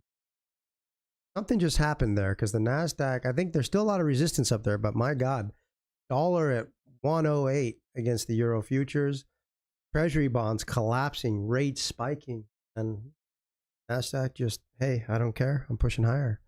But that's why NASDAQ is a nasty beast sometimes. Let's go to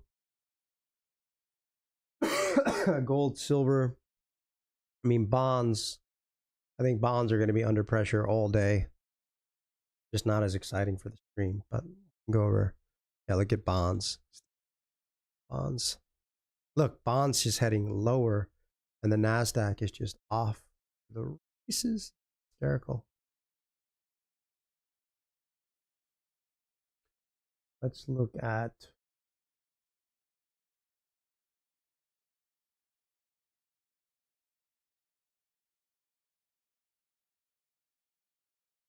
silver should tank today.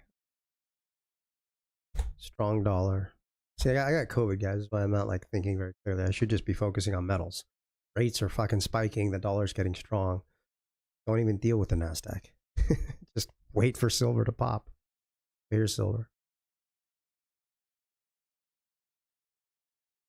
Pop up into like 2290 would. Just gonna hold my nose.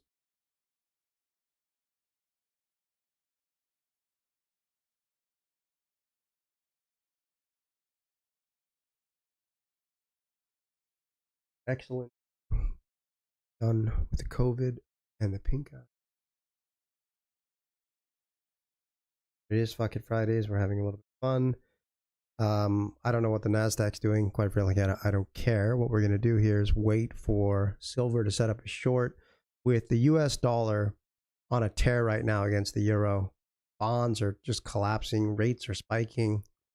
I can't see silver closing anywhere near. Silver's probably not even done. I don't even think silver's made its low of the day below 2250. I really don't. Question is, where is it going to go?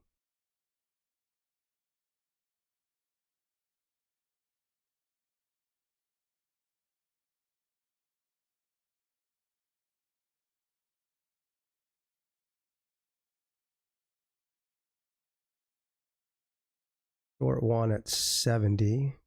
Second. I'm just being very aggressive on this challenge, guys, so just see what happens. 5 seconds until that closes.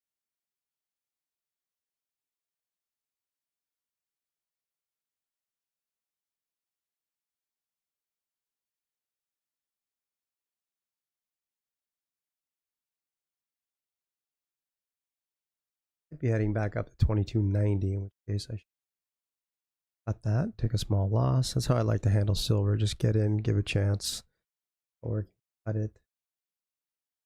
We got plenty of draw left. Aggressive trading, guys. It's going up and down. Silver, I'm going to just wait to get short up around 2290. There's something going on right now. There's no reason at all the Nasdaq should be at 655 and the S&P should not be at 4960, but the euro is bouncing a tiny bit against the dollar. Whatever is causing this bounce right now, it doesn't matter. It's just setting up a gift to go short silver up here somewhere. What I'm going to be waiting for.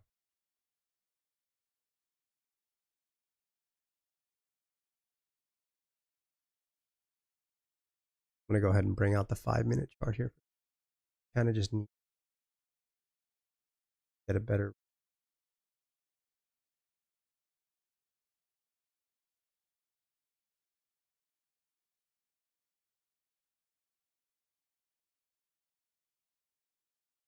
$5 minutes.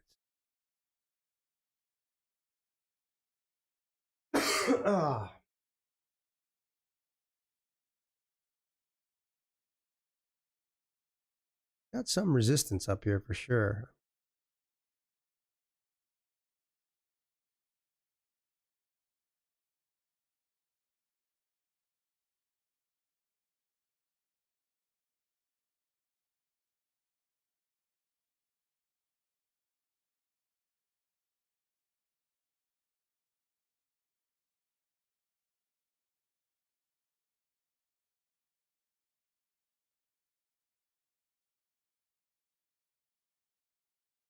Tried to short higher up there. I'm being very aggressive, guys. It's called Fuck It Fridays with COVID. One challenge account here we're just having a bit of fun with. See what happens and hopefully come back healthy on Monday and start trading for real.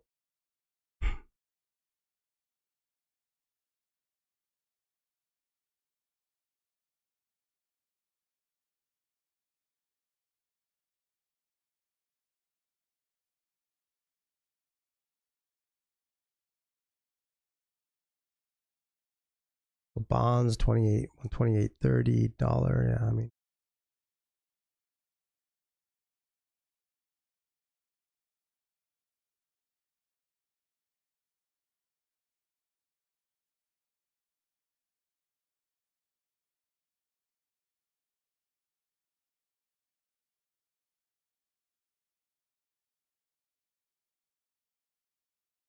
and 48.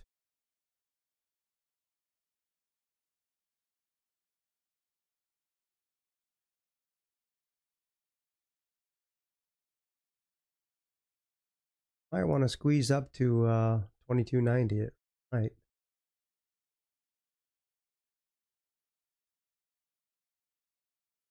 Some resistance here.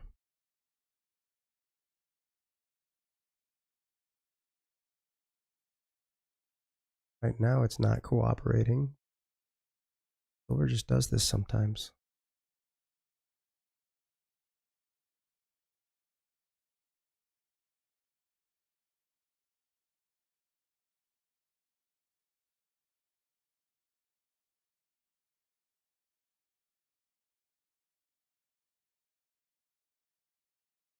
UB still weak. Yes, UB's weak.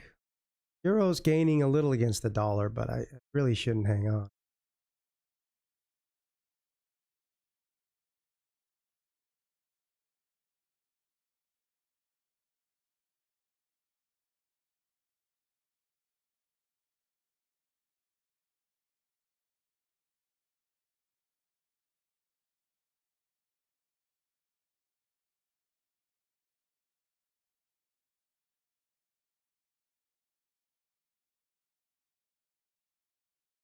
It can be tough sometimes to trade markets once you get that big drop from NFP. Take a break even there. I think silver's going to drop, but my God, it's like you look at the hourly chart here, you guys. I don't want to short silver, but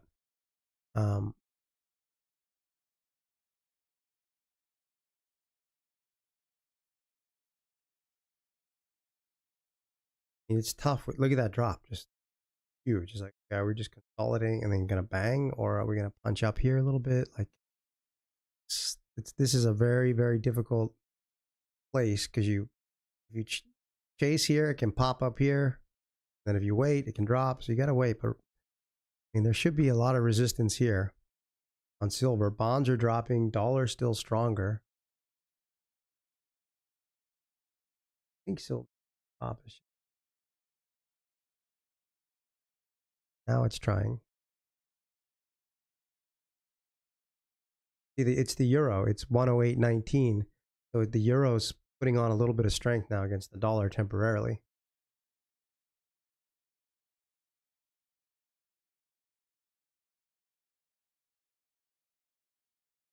And with the NASDAQ and the ES rallying, it's weird. I think silver is going to drop here for sure. Tricky spot to get in.